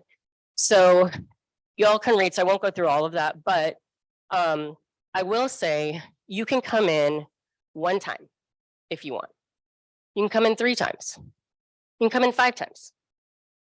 We just kind of base it dependent on your need. There's no limits, which is pretty cool for a college counseling center not to have limits. A lot of colleges have limits, but we will base it on how often and how frequent your issue needs to be addressed. Some people come in once a month, they might have something they want to talk about, and then they kind of pop back in a few months later. Some might need more ongoing counseling, and we will address that, or we will refer out if that's appropriate as well. So we just really try to tailor it to whatever you need as a student. We also have case management. And so that might be needed to find other resources. I serve as the crisis manager. So if you're just needing a one-time, crap, this thing happened to me, I need to talk about it with somebody, come in. You'll see me or you'll see one of my colleagues. So with crisis, that can mean a lot of things. So it could be suicidality, could be other serious issues, panic attacks, or just something high distressing that you might need to talk about. Or let's say you have a family member that passes away and you just need to talk about it with somebody. We're here to help. So we have during office hours, you would call us, and I think our number will be up here, but it's, oh, this was one thing I wanted to say. So if you haven't noticed already, the 402-280 blah, blah, blah number is a Creighton number. It is Creighton specific. It is not Omaha.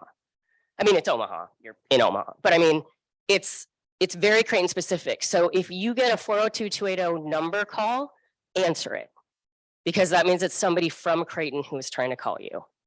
But our number is 402-280-2256, or the word calm, which is nice. And that is our same after hours number as well. So during the day, you would get one of us that you would come see in person. That after hours line kicks on at 4:30 or after our office is closed. And so you can call that.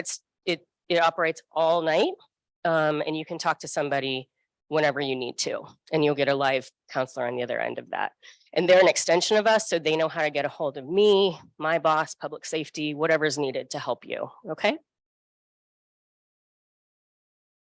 Oh, there's Coco, yeah. So there's our number. If you want to take a picture of this, this also has our website information. I'm telling you, follow her on Instagram. She has hysterical posts, and she posts Mindful Mondays and Wellness Wednesdays. So you'll get great info, great things to help you throughout the year. And I think that might be our last slide. So I'm going to bring Ann back up to wrap us up. But thank you all for being here. Welcome, Jays. We're super excited you're part of our family. Great, thank you. Thank you. Thank you. So our last, I know I'm hot on time right now, but what I wanted to do is just to show you what it would look like if we met with you or your student. These are some of the questions we would be asking, because our goal is to really get to the bottom of it. So just know if you reach out to one of us and it feels like we're asking a lot of questions, it's because we're trying to help navigate that problem. So this is what that could look like. Our goal is to listen, take notes, decide which office it should go to, and then walk alongside you to kind of be your navigator through whatever challenge you bump into. Our goal is to be strategic and concise, but above all, to hear you. Our goal is to digest what you're saying and problem solve. Beyond that, we wanted you to all save the date for Family Weekend, which is September 15th through 17th. So just one quick shout out for Family Weekend. And then finally, just a quick reminder, we tell families, if you don't know what to do, call 1212. That takes you to our success desk. I'm happy to help problem solve all throughout the year. Again, my name is Ann DeLuca. My assistant director is Torian Walker. We will be at the parent and family reception tonight. We are co-hosting with Judy Pritza and her team. But again, any questions between now and the moment your student graduates, we're here for you. So thank you for being here, and hopefully we'll meet you all later at the reception. Thank you.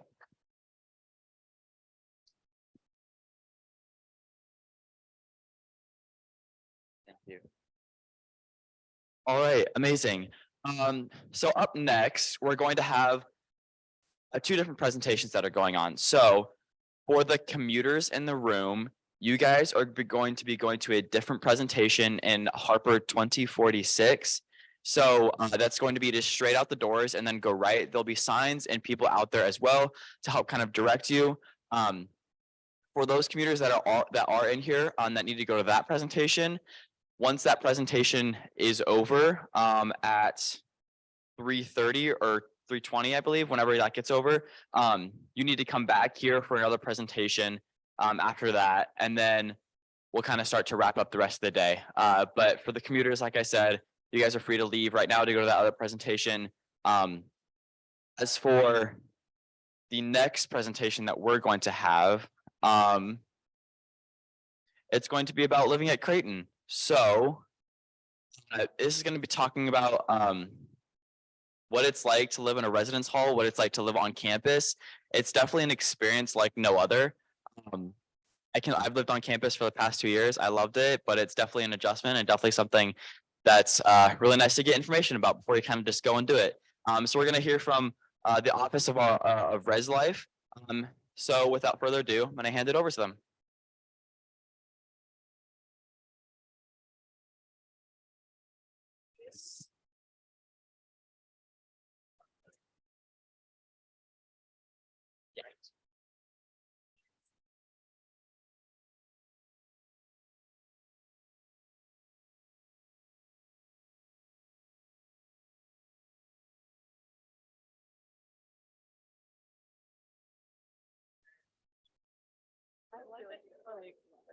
This is the Office of Residential Life, and like it's.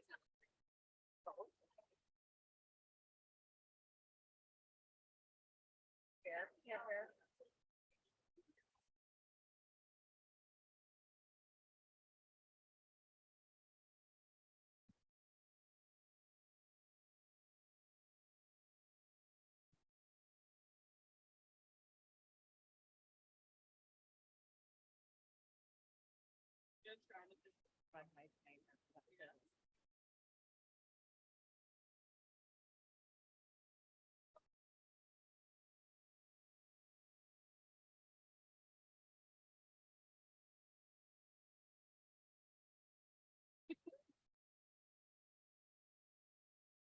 Okay, good afternoon, y'all.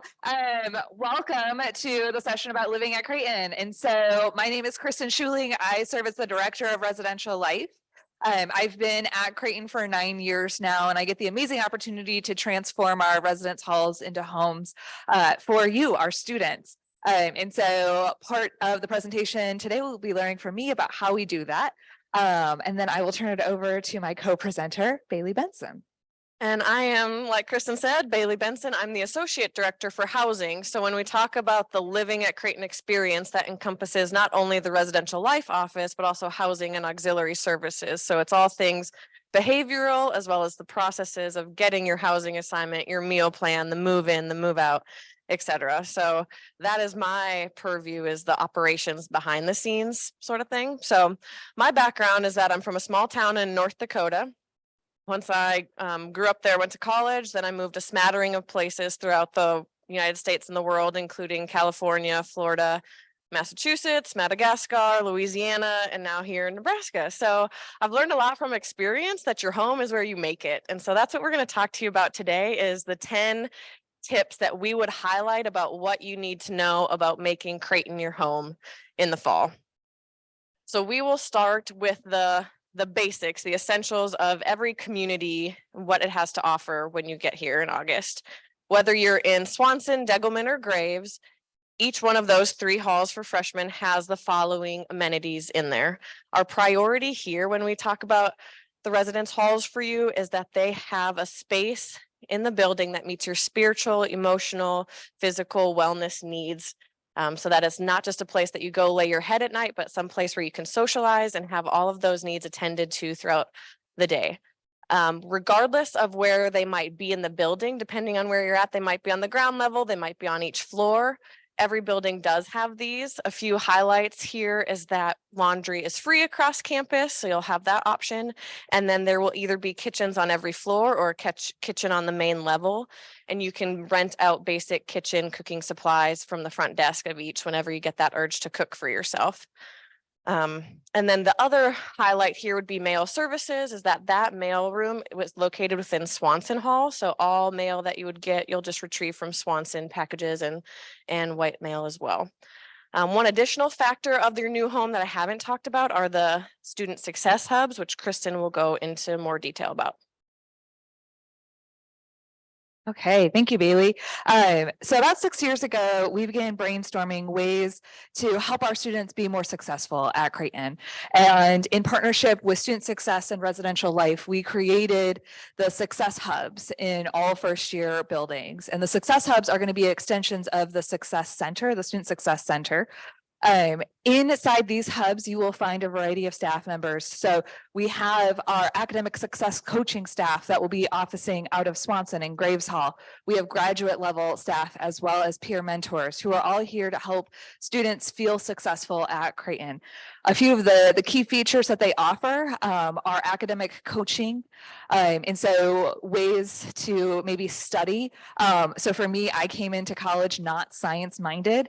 And so this would have been a great resource to just learn how to study the sciences, setting me up for success in that realm, but also mentoring. They'll be doing workshops throughout the year to help students prepare for finals, prepare for registration, the time management piece. And then one of my favorite offerings or features of this is just providing additional study space in the halls.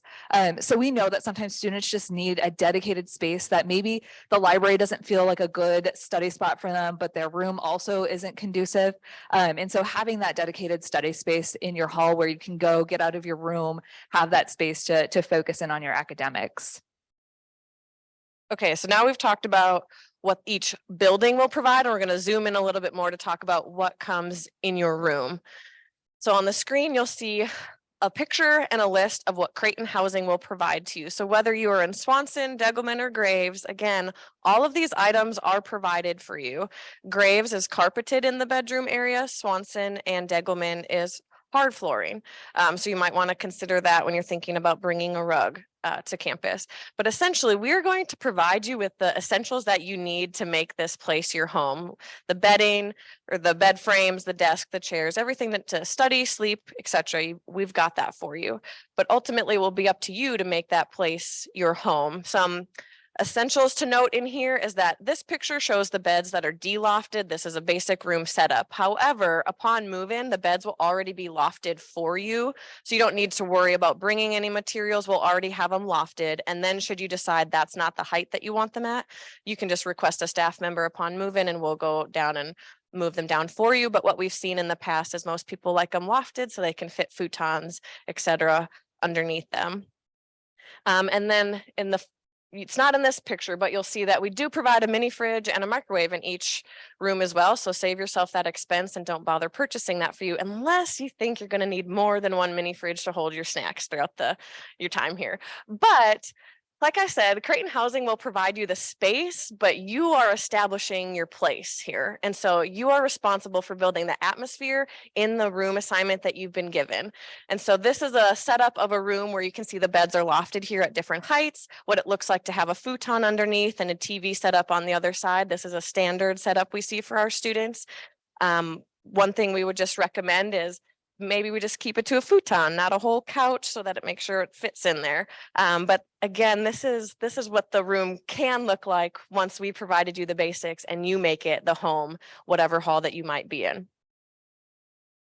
So that being said, we've said what we're going to provide for you and we've encouraged you to think about what you might bring, but we want to be a little bit more specific about what we would encourage you to bring, as history just speaks for itself of things you should leave behind and things we think are wise to bring to campus. And if we want to set you up for success, we want to make sure that you're preparing well in advance. So the QR code is going to be the most helpful, robust list of things we would recommend bringing and what to leave behind. But on the screen, we also just do have some key items there that I'll point out for you. I would highly recommend a portable fan. This is crucial during weather transitional periods. It's nice to just have some airflow directly on your face in the room. All the halls come with AC and with heat, but sometimes the fan's just a little extra touch that you need. Creighton also works with Cox cable provider to have cable within your room. So there's the hookup there for you to utilize. However, you would just need to go to a Cox store prior to or after your arrival to purchase that cable box to use it to connect to the cable services on campus. So if that is a priority over your streaming services, then you'll want to make sure to add that to your to-do list. We also would recommend bringing hiring documents so that you don't lose any additional income right away, as long as you've got those documents to get started. And then again, wouldn't recommend bringing a couch as it may not fit in that elevator. And then that's a lot of sweat equity that you just put into having to bring that right back down to your vehicle. So the full list can be found on our website as well as this QR code. The what to pack is truly just a recommended list. You're not missing out on anything if you didn't hit every mark on here, but the what not to pack is less of a suggestion and more of a firm, don't do that, please. Some of the things on there are either illegal, they are policy violations, they're fire hazards. So we're really speaking from a place of experience and wisdom here to leave those items behind because we want you to get started with meeting staff for the first time on a positive note and not having your interaction being like, what's that thing in your room that we told you not to bring? And now you're kind of starting on a negative foot. So we highly recommend you take a look at this prior to August and packing up that vehicle. Okay, thank you, Bailey, for sharing what our students should and should not bring with them to campus. I'm going to talk a little bit about safety and security when it comes to living in the residence halls. So first, I just want to expand on some of the policies that we have to keep you safe. And so some of these items were seen in the do not pack list. But first, when it comes to open flames, things with a open heating element. And so I usually say if it glows red, we don't want that in the residence hall because you could accidentally drop a piece of paper or clothing on it and then poof, it catches fire. So you will be living on campus with us in community with 150 or 400 of your closest friends. And so just wanting to make sure that we're doing things to keep our community safe, one of which is not bringing in flammable items to the residence halls. The other one is pets. So we do have pet-free residence halls with the exception of fish who live in a 10-gallon tank or smaller. And so that is because we are mindful that students are coming to us with allergies. Maybe they're coming with a fear of iguanas. And so having those pets in the residence halls isn't conducive for that community living. Families, this is also a note for you when you were coming to visit your student in the fall semester to leave the pets at home because they can't come into the residence halls. The other piece just to take note of, all of our freshman and sophomore residence halls are substance free. And so that does mean that we abide by state and national laws when it comes to alcohol and illegal substances. So regardless of what laws and policies are in your home state or country, to abide by them when you are here in Omaha, Nebraska, living on campus with us. And then the last policy that I want to talk about that's really there to keep you safe is our property damage policy. And so over the last few years, it's kind of taken social media by storm, this idea of damaging property. So taking down exit signs, running through fences, things like that. When we do that in community living, it's putting the community at risk because we're damaging things that are meant to keep our community safe. And so think of it like your home. If you have an exit sign in your home that's up to display to your family if there is a fire, where to leave the house, you're probably not going to knock that down because you like your family. Right?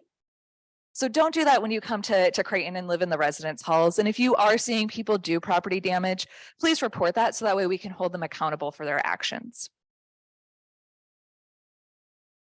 The next piece is just talking about the front desk and our safety features there. So students that are staying in McGloin this evening, you will notice that there's a front desk and it's staffed with a student desk receptionist. So just a quick plug, if you're looking for student employment opportunities, you could come work for me in the residence halls at the front desk. But the front desk is there meant as a security feature. So they're going to know who's coming in and out of the building. They're there for customer service. So helping you if you're locked out with a facilities work order and those pieces. The other safety piece that we have and kind of expectation for our Creighton students is now that you are a proud Creighton ID carrying member of the community, is that you're going to tap that ID and you're going to bring it wherever you go. So you will notice that when you enter McGloin tonight, you're going to have your guest access card and you're going to have to tap it on doors to get them to unlock and let you in. I'm going to tell you, and I'm going to ask you that once you have your Creighton ID and you're here in August, that you're tapping your ID every time that you are entering a building, because that'll unlock it. It lets us know who has access to that building. And so after certain hours, you may not have access to certain buildings and you need to be checked in to the building as a guest. But it also helps us keep individuals out of buildings who aren't supposed to be there. So that also said, if you notice that somebody is trying to gain access to the building, tell them to swipe their ID. If they don't have their ID, tell them they need to be checked in. And if they're persistent, tell the desk receptionist, call public safety. We have things here for your safety. And then the last piece is guest visitation policy. And so family members, once you come back to visit us after move-in, we're going to ask that you be checked in at the desk. So that way we just, again, have that occupancy count. We know who's in the halls. We know who's here and visiting. Students, if you are living in Degelman and you go to visit your friend in Swanson after 9 p.m., you're going to need to be checked in by your friend who lives in Swanson. And then please note that we do have an opposite gender visitation policy. It's 1 a.m. on school nights and 3 a.m. on the weekends that you need to make sure that the opposite gender is out of your room. Okay, so next we're going to dive into staffing. And so I mentioned in my preview or my introduction that I oversee residential life in the programming, how we make it a home. That also includes all of the staffing that you find inside of the residence halls. And so I often like to say that living in a residence hall is like living in a little city with a ton of people. So the first face that you will meet on move-in day will be your resident director. They'll be down in the parking lot issuing your keys for your room, getting you checked into the building. Your resident director is the professional staff member who lives in the building. They supervise the staff, but they're there to help make your experience here living on campus the best that it can be. And then we also have the resident advisors or RAs. They are undergraduate students that are either a junior or senior that live on the floor with you.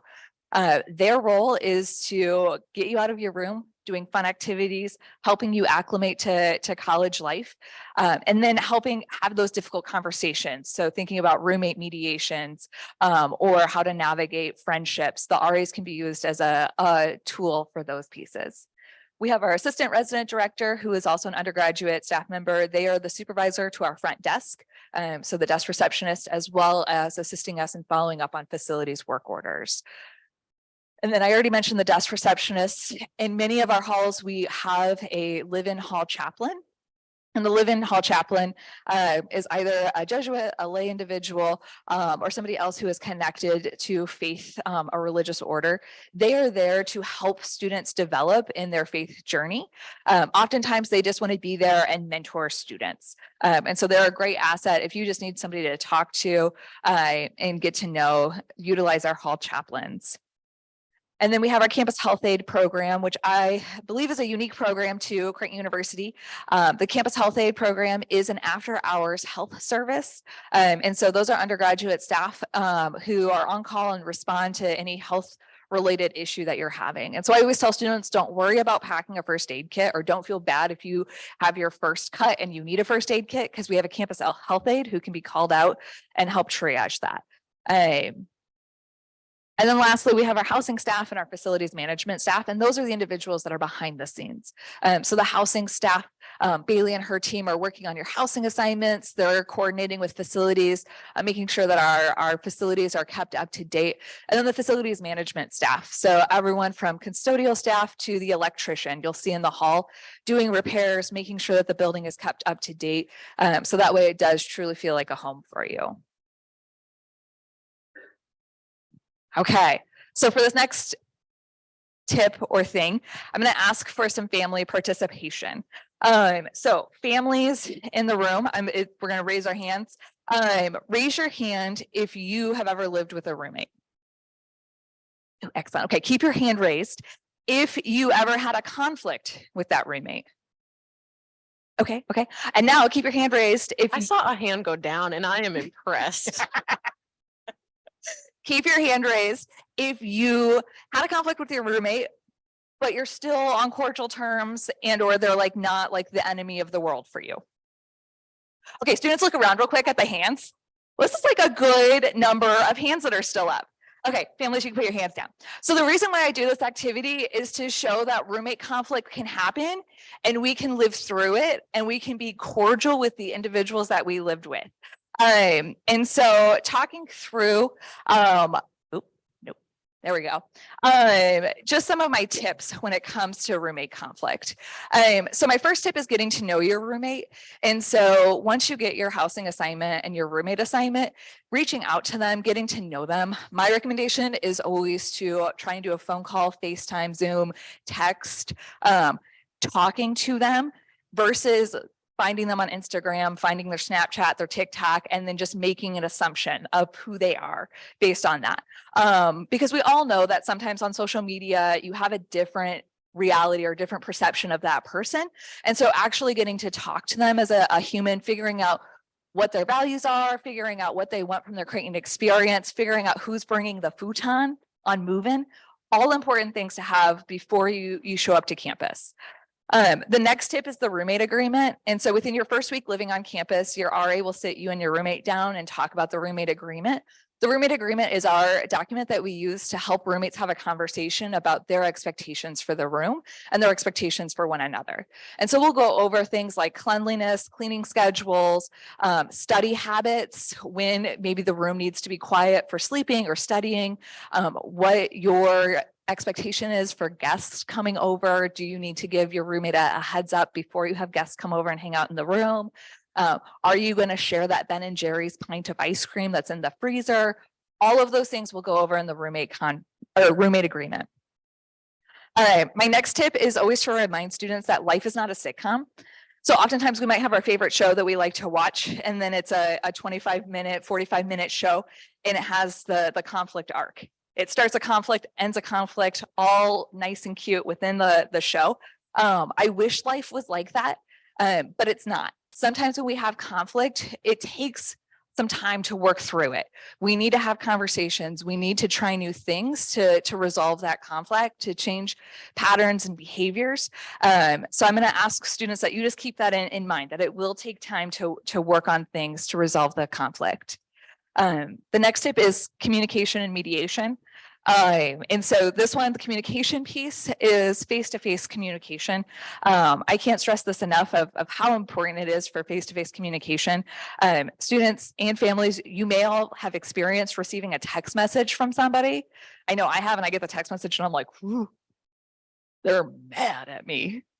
But really on the other end, they're like not mad at me at all. I'm just like reading into it because that's where I'm at. Maybe I'm stressed at work. And so like literally Bailey can text me like, you going to lunch? And I'm like, oh God, she's going to yell at me at lunch.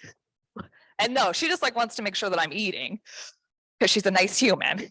But because like I'm stressed out, I'm in my head and I think that she's angry. And so having that face-to-face communication with each other when there is something that's going on. And then mediation. So knowing that our RAs are trained in mediation to help you. And so know that you don't have to have that conversation alone. You can ask your RA for help and to mediate that conversation. And then the last tip is just knowing the difference between safety and feeling uncomfortable. And so sometimes in the heat of the moment when we are stressed out about what's going on in our room, we start to call it feeling unsafe or feeling, unsafe. But when really it's feeling uncomfortable. Okay, so for me, it might be, oh gosh, my roommate just keeps like piling up her clothes and like now I'm stressed out and I can't focus academically and like I'm just feeling very anxious and that's making me feel unsafe. But when we dig down deep into it, I'm just feeling uncomfortable because my roommate's cleanliness is different than my cleanliness standards and needing to have a conversation on that. And so that's why we do have the hall staff that are going to be here to help you navigate and walk through that. To then help get us to the point of mediation and talking about it and making those changes. But please know that if there is an unsafe situation, so policy violation that's making the environment unsafe, threat, things like that, residential life staff will act quickly to resolve that, to get both roommates to a safe space. And then there will be a referral to our conduct office to navigate that process. Okay, so those are all my tips about roommate conflict. I'm going to turn it over to Bailey. Which those tips would have been nice for me to have in college because my freshman roommate was on the rodeo team. And so when I say she was dirty, it was like actual dirt and manure and hay, not just like, oh, that's some clutter. So college Bailey did not have the communication skills for that and just passive aggressively Febrezed her bed on a regular basis. So I would recommend utilizing Kristen's tips and her staff when you should have those conversations that you're unwilling to have. But a hard left here to our meal options that we have for you. So living at Creighton is not just where you rest your head at night, but also where you fill your belly. And so this morning, if you stop by the dining table, I was at that one telling you about meal plans, but I'm actually in charge of the housing side, but we do both. So You have 3 meal plan options, the 10, the 14, and the all access or the 21. We automatically enroll all freshmen into the 14 meal plan. And you have until the week after classes begin to decide if that's the meal plan that you actually want to utilize. The factor here that you really need to consider is, do you eat breakfast? And if so, where? Do you have a quick cup of yogurt and granola in your room? Or do you want a full-on oatmeal or pancakes or omelet sort of thing, which you would utilize in Brandeis? And that might be an all access one that you'd like to have. So you use that first week to kind of figure out your dining habits. The price point for all 3 is the same, so that's not really the contributing factor. It's where do you eat, and would you prefer to rather eat in the dining hall using the replenishing meals per week, or would you like to utilize the dining dollars, which can be utilized at all of our retail locations across campus? We do have 2 dining halls on campus. Brandeis, which is where you had lunch today, nestled in between Swanson and Degelman halls. You actually don't even have to go outside to access the dining hall from Swanson. So in those winter months, it's a very prime location for that. But they have breakfast, lunch, and dinner every day of the week. That's your main hub for dining. And then right here in Harper, where you got your Creighton ID, is where we have Harper Dining. That serves lunch and dinner Monday through Friday. So you've got 2 different dining hall options, as well as a grab and go option in Brandeis when you need to quickly eat in between classes. For those that might be managing a dietary restriction, we do have 2 different stations within Brandeis that would help manage that. We have our mindful station, which is completely vegetarian and often vegan, as well as our simple serving station, which was 100% free of the 8 main allergens. So we already have those incorporated into your regular dining lifestyle that we would provide. But if you think that there's more hands-on and adjusted dining that you would like, then we highly recommend you get in touch with our Creighton dietitian, Danielle, who can really develop a specialized plan for you and what that might look like for your dietary needs across campus. We also would recommend that you download the Everyday app, which is where meals will be uploaded for every place across campus. So you can decide before you even leave your bed that morning where you would like to go get lunch, because they'll be on there, as well as ingredients and health information for the meals as well. So that's where you use your dining swipes, is those 2 halls. Then we do our retail locations, and this is where you can utilize your dining dollars. You get a set amount at the beginning of the year based on the meal plan that you selected, and they expire at the end of the semester. So you do need to budget wisely in terms of how do you want to use those funds. Once the semester is done, they'll replenish for the spring, but they do not roll over. Retail locations include McGloin Market, which is where y'all are staying tonight. They're on the ground level. There's like a grocerant, so it's got snacks and frozen meals that you can use with your dining dollars, as well as Wareham Court, which is our food court, which while it's under renovation right now, we'll have a Qdoba and a Firehouse Subs and a Godfather's Pizza rolling out throughout the academic year. So those are all places where you can use those dining dollars. So there's plenty of food options across campus, depending on your time frame and your lifestyle, to get what you need.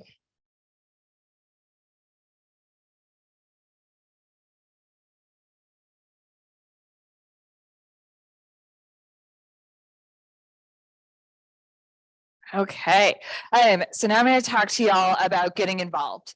And so one of the biggest things that hopefully folks are looking forward to coming to college is getting involved, meeting new people. And so when you live in the residence halls, there are a variety of ways for you to do this. As a residential life staff, our goal is to help you get involved, make community, and meet others on your floor. And so my tip for students is to get out of your room. In all of our residence halls, we do have neutral zones or community spaces for you to leave your room and meet other individuals. Take advantage of those options. Take advantage of your RA doing activities and programs throughout the first couple of weeks to get to know folks on your floor and your building, to start building those connections. You'll soon find that there's people that are living in your hall, whether it's on your floor or a floor below you, that have a similar interest that you do. Maybe you two will go to Scott Shutdown and join a club together. And so getting out there, going outside your door, The other piece that I want to highlight in this presentation is inner residence hall government. And this is my favorite part of my job as the director, is being able to work with this group of student leaders. So IRHG, Inner Residence Hall Government, is our hall government association. And so in each hall, we actually have a hall council. And so elections will be at the beginning of September, and where you can run to be the president, vice president, senator of your hall. And your role is to advocate for students that are living in the building.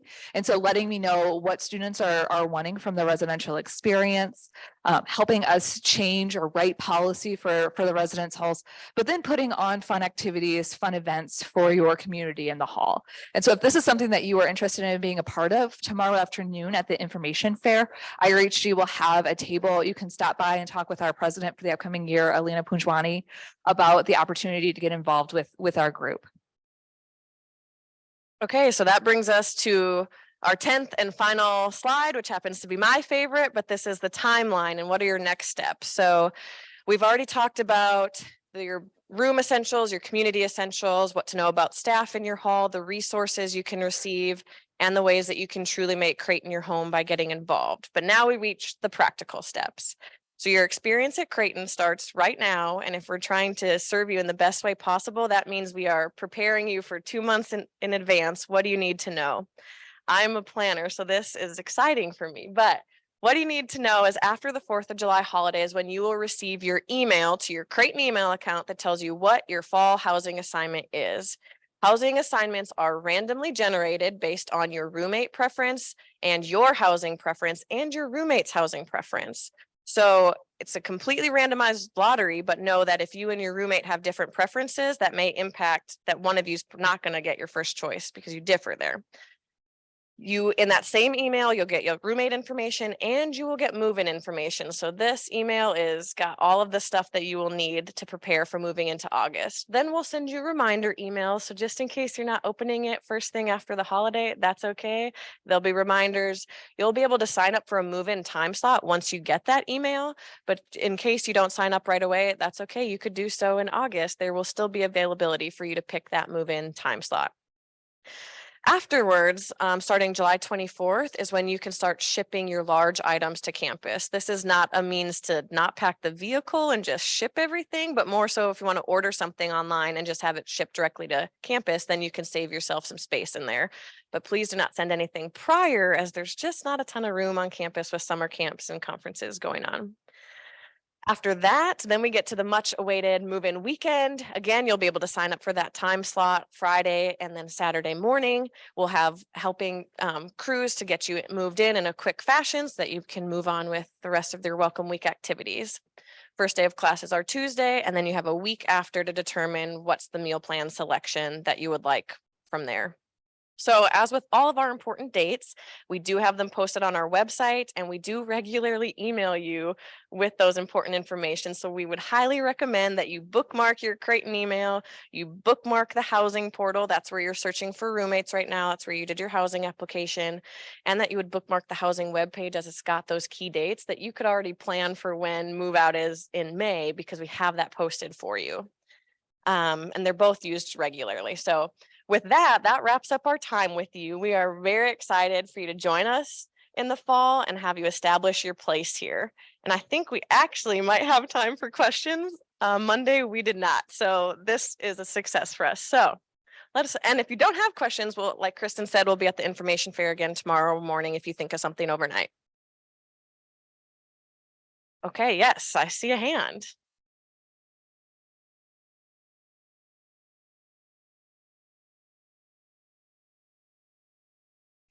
Got it. So the question was, are there TVs in the halls? And yes, they are in the lounges throughout the building, whether it's a community lounge on the floor or in the main level.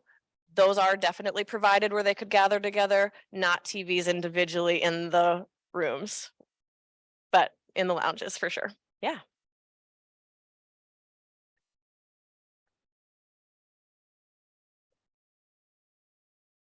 Great question. So the clarity on the gaming lounges just means that the furnishings in there are set up conducive to gaming rather than tables set up and booths set up for studying. So they don't come with the technology or the gaming consoles that you would need, but you could provide those there because they'll have the systems and the setups for you. Right next door. Microwaves are allowed, and actually they come on top of the mini fridge that is provided in your room. So it's a mini fridge with a microwave stacked on top of it. So you don't even have to buy that. Yes.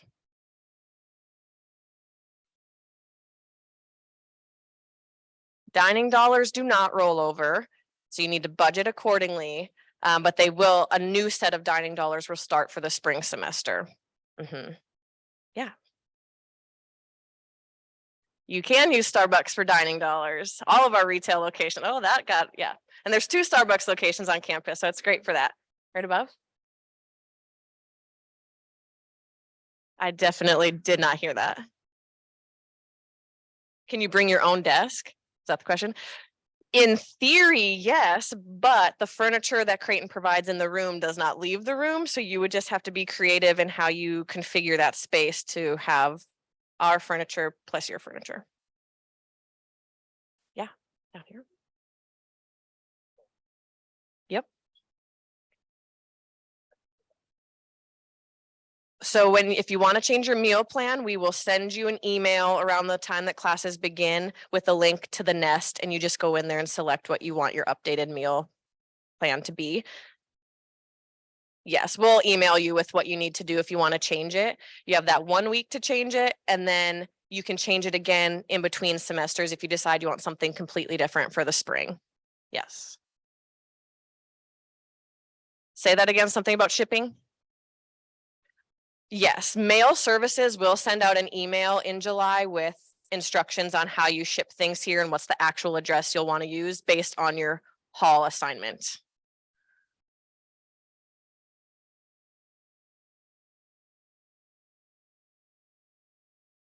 Great question. Most common is the 14. That's why we automatically enroll you in it. You want to do bikes? I need a break. Yeah, fair. I'm so happy to talk. I love the microphone. That's just a personality trait.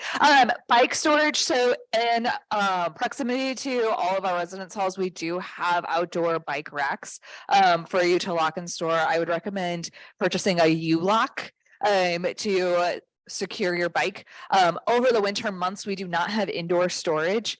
So some students will either just keep their bike outside or move it into their room, depending on how the roommate feels about having a bike inside the room at that time. Okay, maybe time for 1 or 2 more.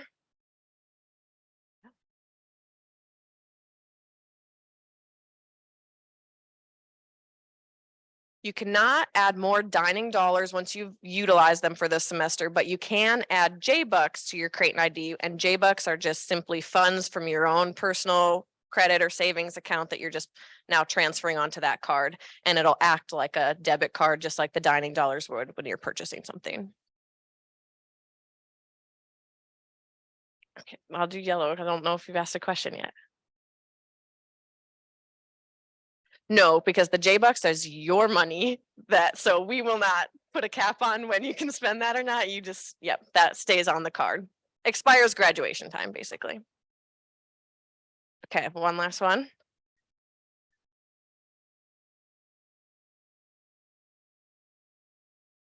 The 600 is per semester.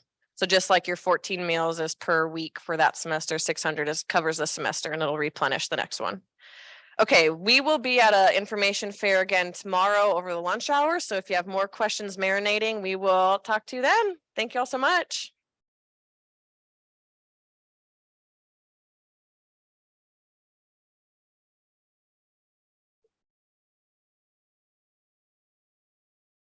All right, everyone, we've got one more presentation for you. I know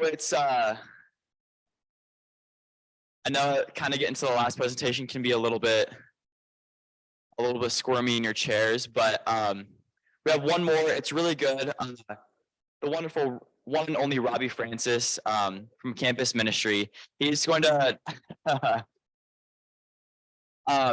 He's going to talk about what it is and what it means for Creighton to be a Jesuit university. I know a lot of people, I feel like even maybe the majority had no idea what a Jesuit was before coming to Creighton. So Robbie is going to talk about what all that is and what it means for Creighton to be a Jesuit university. So I'll turn it over to him. Thank you. Good afternoon. Yes, my name is Robbie Francis, and I serve here as the Director of Campus Ministry. What does that mean? Here at Creighton University, as a Catholic Jesuit university, we have a department called Campus Ministry, and our role is to accompany students in their faith and spiritual journeys during their time here. So we do this through a number of different ways. We offer multiple retreats throughout the year. We have small group faith communities. We have worship opportunities for people to engage in. We have educational opportunities. We have one-on-one companionship opportunities, pastoral conversations, spiritual directions, to serve you in helping you grow into your understanding of who you are called to be in your relationship with God. But what does it mean to be at a Jesuit university? Maybe this is a new word for many of you. Maybe you heard about it on your tour, but you're still not entirely sure what it is. So I want to go a little bit deeper into that today. So let me begin by welcoming you not only to Creighton University, but to the Jesuit Ignatian family. By attending here, you have joined this family. And my question to you is, how many, I was told this clicker operates a little differently, so I might need to figure this out. Here we go. There are 27 Jesuit universities in the US, and I want to invite you to try and name as many as you can.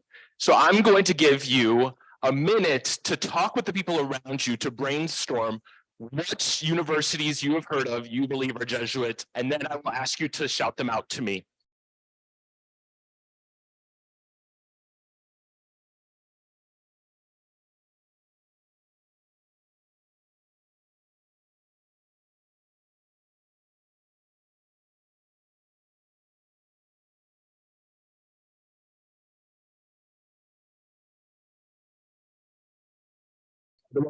Using your phones.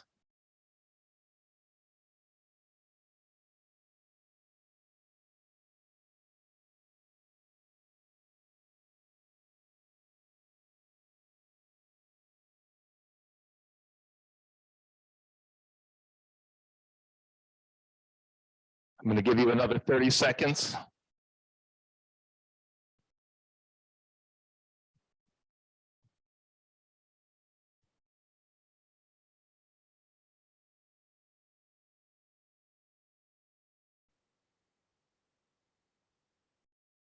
Okay, I have a list here of all 27, and I'm going to ask you to go ahead and just shout them out, and I'm going to see if we can get all 27 of them.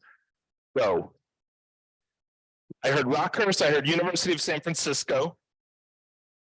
SLU. Villanova is not a Jesuit university. There's no way I'm going to be able to mark all these, so just keep throwing them. Whoa. Gonzaga. You with the striped shirt, what are you saying? Marquette, yes. Xavier, I heard Xavier. Georgetown, Regis, LMU. Which Loyola? I'm just going to assume you got all 4 of them. What else? Santa Clara, yes. Holy Cross, yes. Fordham, we got that one, yes. Not Benedictine. St. Joseph's, yes. Boston College, I think I heard Providence, no. Canisius, yes. Nope. We got Fordham, yes. Fairfield, yes. No one ever gets Fairfield. Spring Hill. Creighton. Creighton. Creighton is always like the 15th or 16th to get named in this presentation. Seattle University, yes. There's one more in Pennsylvania. Scranton. Holy Cross we got. I thought I heard Stonehill. Stonehill is not one. St. Peter's. think there are one more in New York that we have to get. Not DePaul. No, not Fordham. No, it's a small one. Lemoyne. We also have Detroit Mercy. Can you think of any others? Someone did say Creighton. Yes, it took a while to get there, but we did.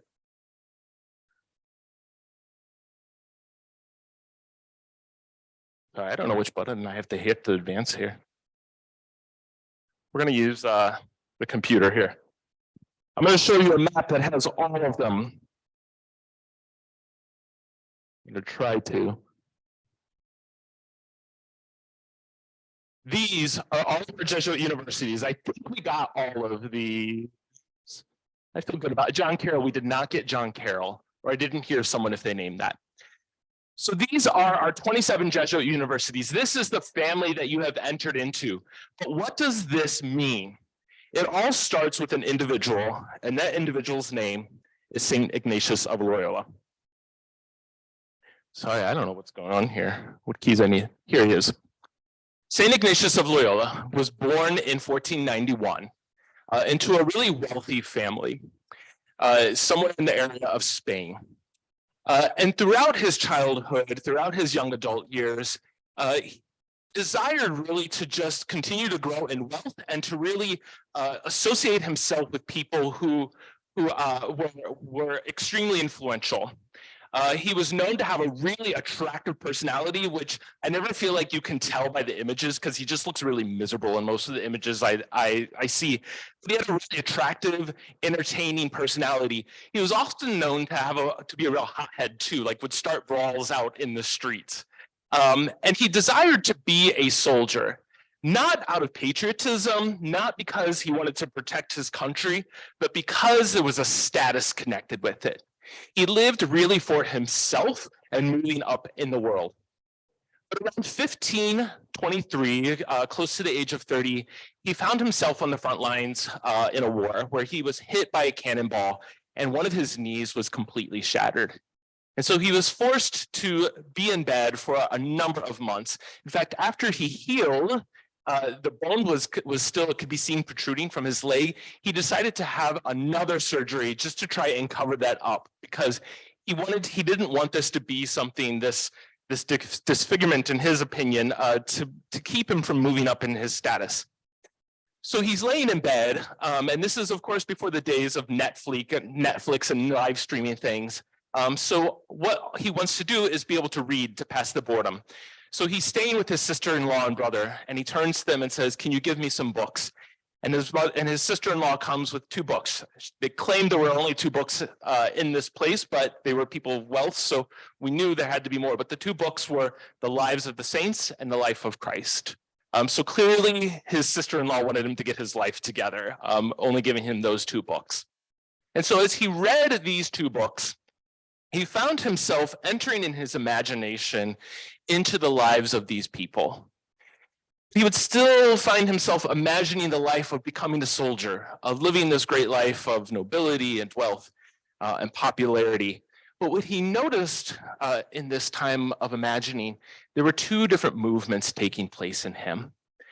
He noticed that when he imagined himself being a saint or doing what he read about the lives of the saints, what they were doing, he found a peace and a joy that he didn't necessarily feel when he imagined himself being a soldier. And this really struck him, that maybe this life that he imagined for himself was not actually what he was called to do. And maybe it wasn't actually going to be what would bring him happiness and joy. And so after he recovered, he decided to go on a pilgrimage.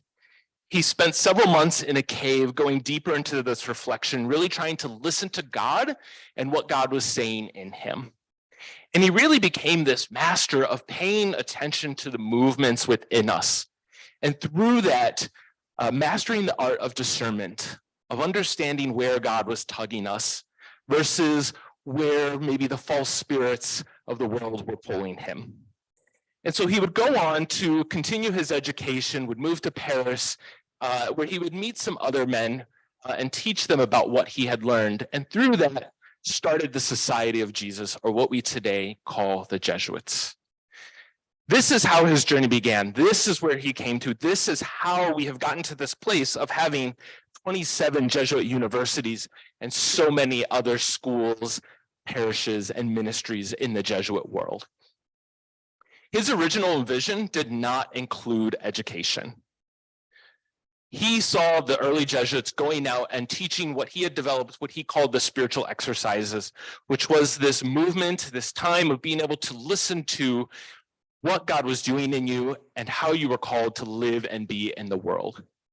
Education was not a part of this, but then he started to see education was actually the best place to do this, to work with young people, people who were learning things and learning about themselves, to also use this as an opportunity to help them learn about who they are and how God is working in them, helping them discover their vocation, which is less, it's about what we do in our 9 to 5, what we do in our work, but it's also about how we live in the world.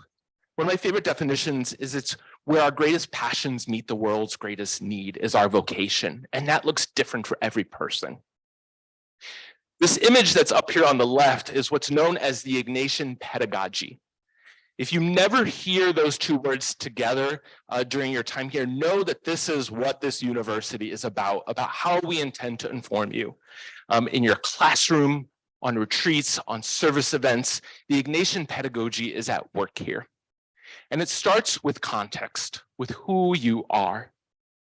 Every student in this room is a unique person. You come with your own histories, your own experiences, your own dreams, your passions, your gifts and talents, and education cannot start without that, with who you are as an individual.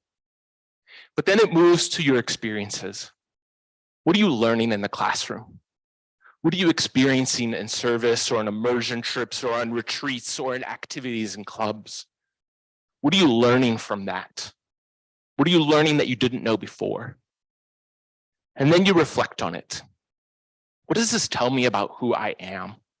What is this thing that I learned in class that I didn't know before, that I'm learning about the world or the way the world operates? What does it tell me about who I am? And then moving into action. So with this new thought, this reflection, how am I being invited to act? How am I being invited to live differently?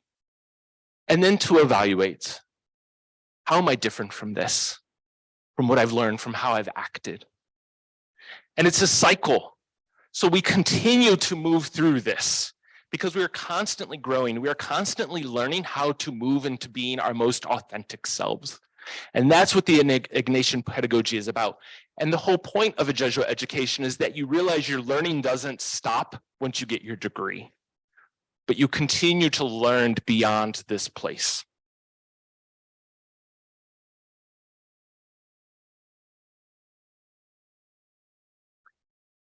The word formation gets thrown around a lot, and all of us have experienced being formed in some way. We are formed by our families, by our schools, by our places of worship, if we have them, by clubs we are involved in. And truly, any place you would have chosen to go for a university, even if it wasn't a Jesuit university, you would be formed there. But there are specific values here that we seek to use to form you into who God is inviting you to be. I'm going to start with cura personalis. We like our Latin here. This means care of the person, of the entire person, not just your mind, your heart, your emotions, your mental self, your spiritual self, your social self, your physical self, everything that makes up who you are. We seek to care for you and hope that through this, you will learn to care for others. But the thing about caring for others, I know I can care for others, but sometimes I'm caring from what I think is best for them. And sometimes I don't always know what's best for another person. So cura personalis and being women and men with and for others are so closely related. Because being with and for others means that we know others. That we break outside of our normal circles and we spend time with people, especially the people who are oftentimes overlooked. The people who are sometimes forgotten by our world, getting to know them so that we can then practice caring for them in ways that they need and helping them learn to care for themselves too. Unity of mind, of heart, mind, and soul. We don't seek just to educate this, right? But that it moves from here to here to here. One of my favorite sayings is that God has no arms, because we are meant to be those arms, that we take from here to here to here. What we learn, we make it a part of who we are, and then we go and we act on what we learn. Ad majorem Dei glorum, AMDG, for the greater glory of God. Ignatius was a Catholic priest, and so everything he did, he believed had to be rooted in God. Now, if I'm being honest, a lot of times I act for the greater glory of Robbie, not always the greater glory of God. But for Ignatius, this is so important for us to always visit and ask, what is the higher purpose for which we are doing things? What is the aim for which we are seeking? Whose glory are we looking to give to, in this case, God's? So the AMDG that you'll see oftentimes in many places. Forming and educating agents for change. Hoping that what you learn here, you will also understand that we are inviting you through the Jesuit mission to go out and make the world a better place, that the things you learn about, that you go out and you have an impact, whatever the future looks like after you, recognizing that even sometimes it's the small things that can make a change. That is how we interact with people. So we seek to form you in this way. Finding God in all things. Ignatius refused to believe in a God that was distant and could not be grasped. He believed God was personal, that God could be found in even the smallest things. That even every moment of our life, the things that sometimes we felt like were just so minor and didn't mean anything, that God could be present even in those and inviting us to search for those things. And then magis, which means the more. This is actually probably one of my favorite ones, but oftentimes the most misunderstood. There was a student about a year ago who told me, I do not like this Jesuit value.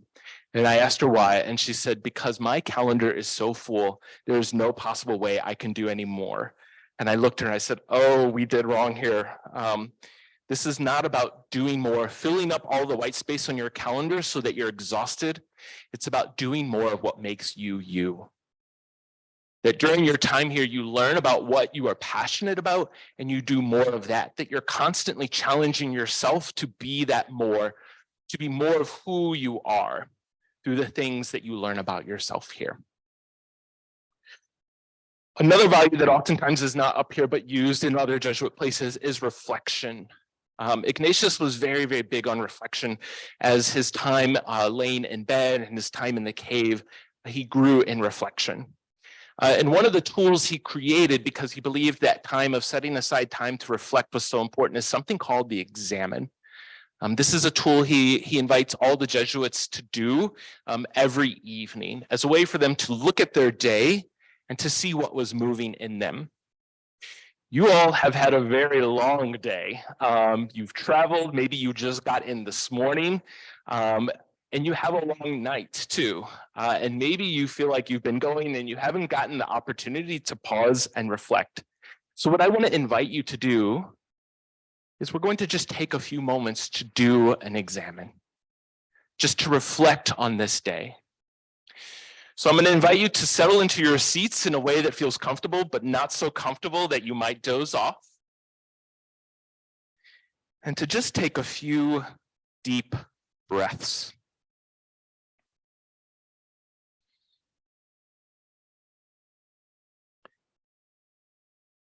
And slow down your mind.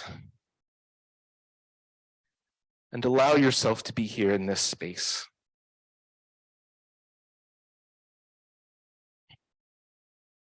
And the first thing I'll ask you to reflect on, the first process in the examen, what from today do you feel grateful for? Just sit with it. Just notice what comes to mind.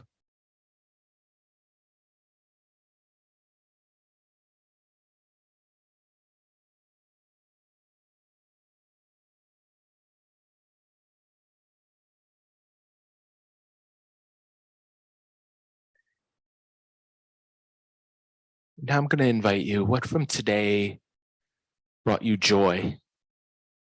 What did you enjoy? What felt life-giving? Notice what comes to mind. And notice what emotions are connected to that, or what thoughts are connected with it. And just allow them to be there. Soak them in.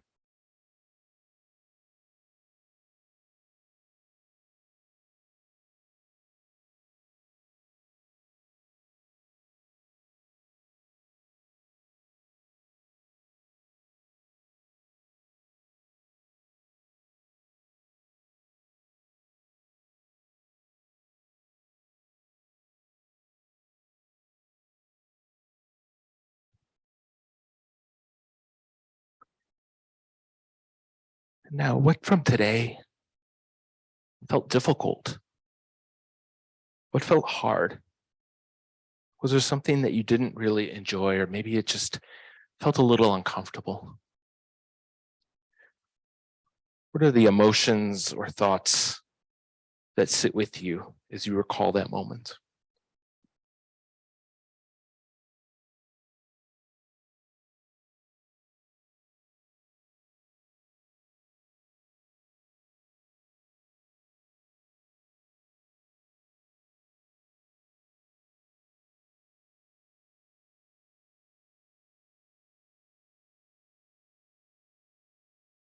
And as you sit with both of these moments, what do they tell you about yourself? What are you being invited to know?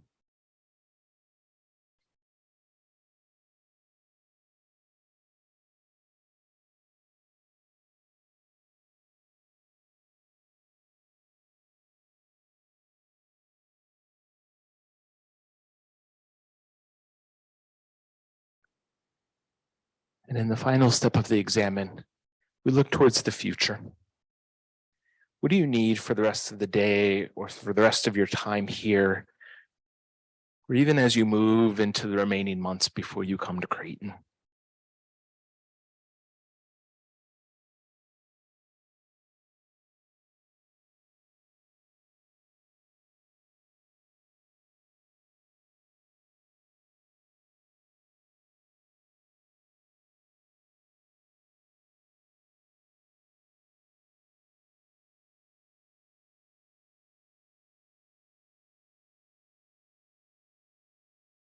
I invite you to go ahead and return to your breathing.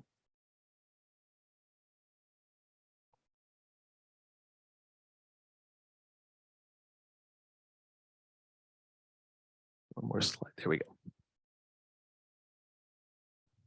go.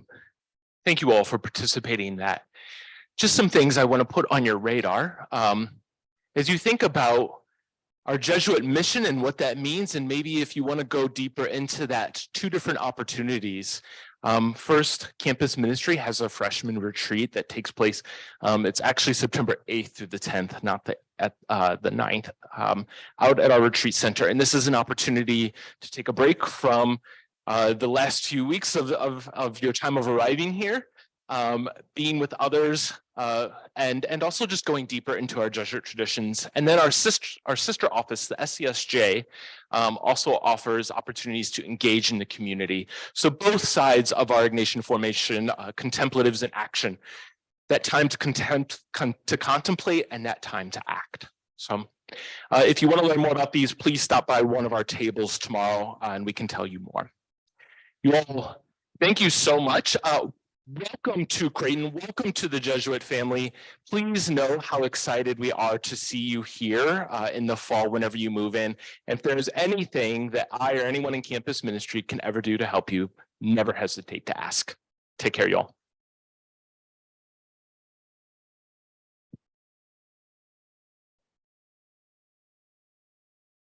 All right, everyone. So now I have a few things to cover just real quick before we go. So what's up next? Students, we're going to dismiss you in just a minute. What you're going to do is you're going to go outside and find your mentor group or your guide groups, find your leaders, and they're going to take you to get your bags that you checked in, and then they're going to go to McGloin Hall, get checked into your room, all that stuff, and then that's going to be good. And then you're going to go to dinner, have some small group time. Then there's going to be a student panel later in the night. And then there is going to be night activities later tonight to finish it off. So with that being said, students, can you get up and go out into the auditorium and find your mentor or find your guide groups? Parents, please stay here.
All right, families, thank you so much for staying for just a little bit longer.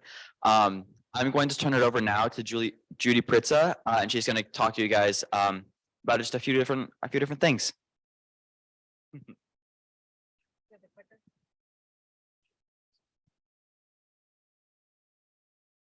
Oh, here it is. Okay.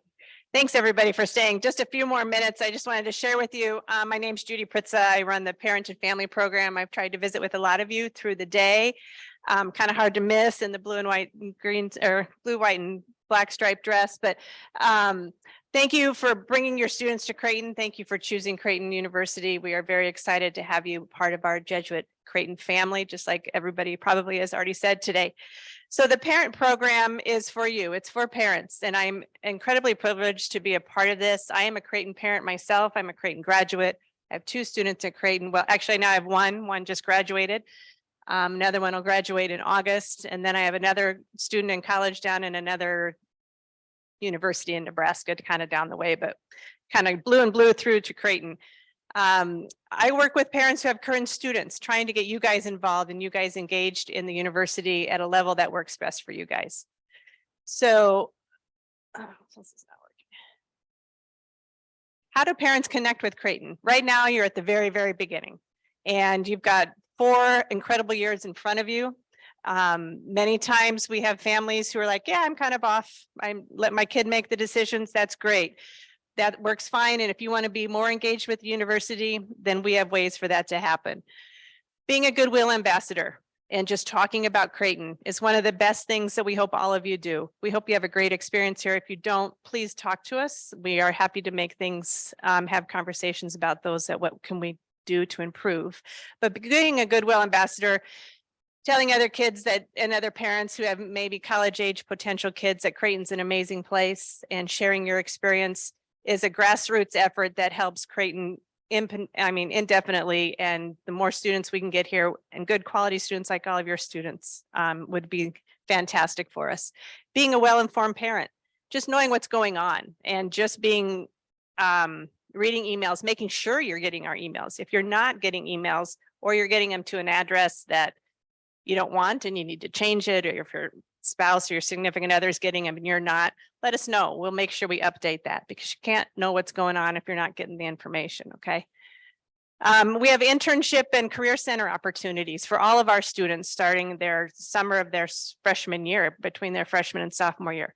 So I always ask families, if you have internship opportunities or connections through your own business or through a corporation that you work with that maybe we don't have already on our career center database, we'd love to have that information, because the more opportunities we can have for our students, your students, the better that makes them all once they're ready to start their careers. And the last way is philanthropy. And we have a Parent Family Leadership Council that is a philanthropic group of parents who choose to support the Creighton mission. If anybody's interested in that down the road, I can always have that conversation with you. A couple of the other things we do in the parent program: I travel the country. My counterpart, Diane, We travel the country visiting families. So you might get an email from us if we're in wherever, Minneapolis, Kansas City, Phoenix, you name it. We go everywhere.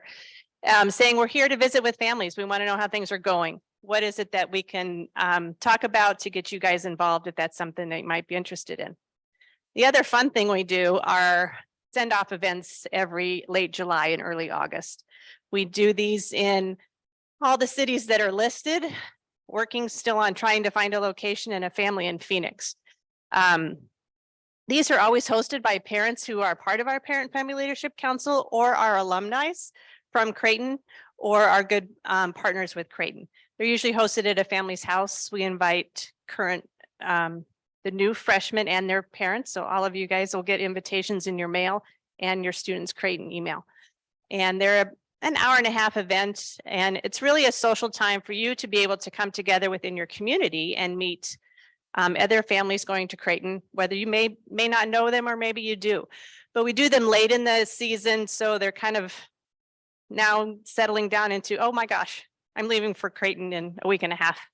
And summer mode is starting to slow down, and mom's saying, you got to pack. And they're like, I'm still in summer mode. And you're like, oh, no. We need to transition into going away to school.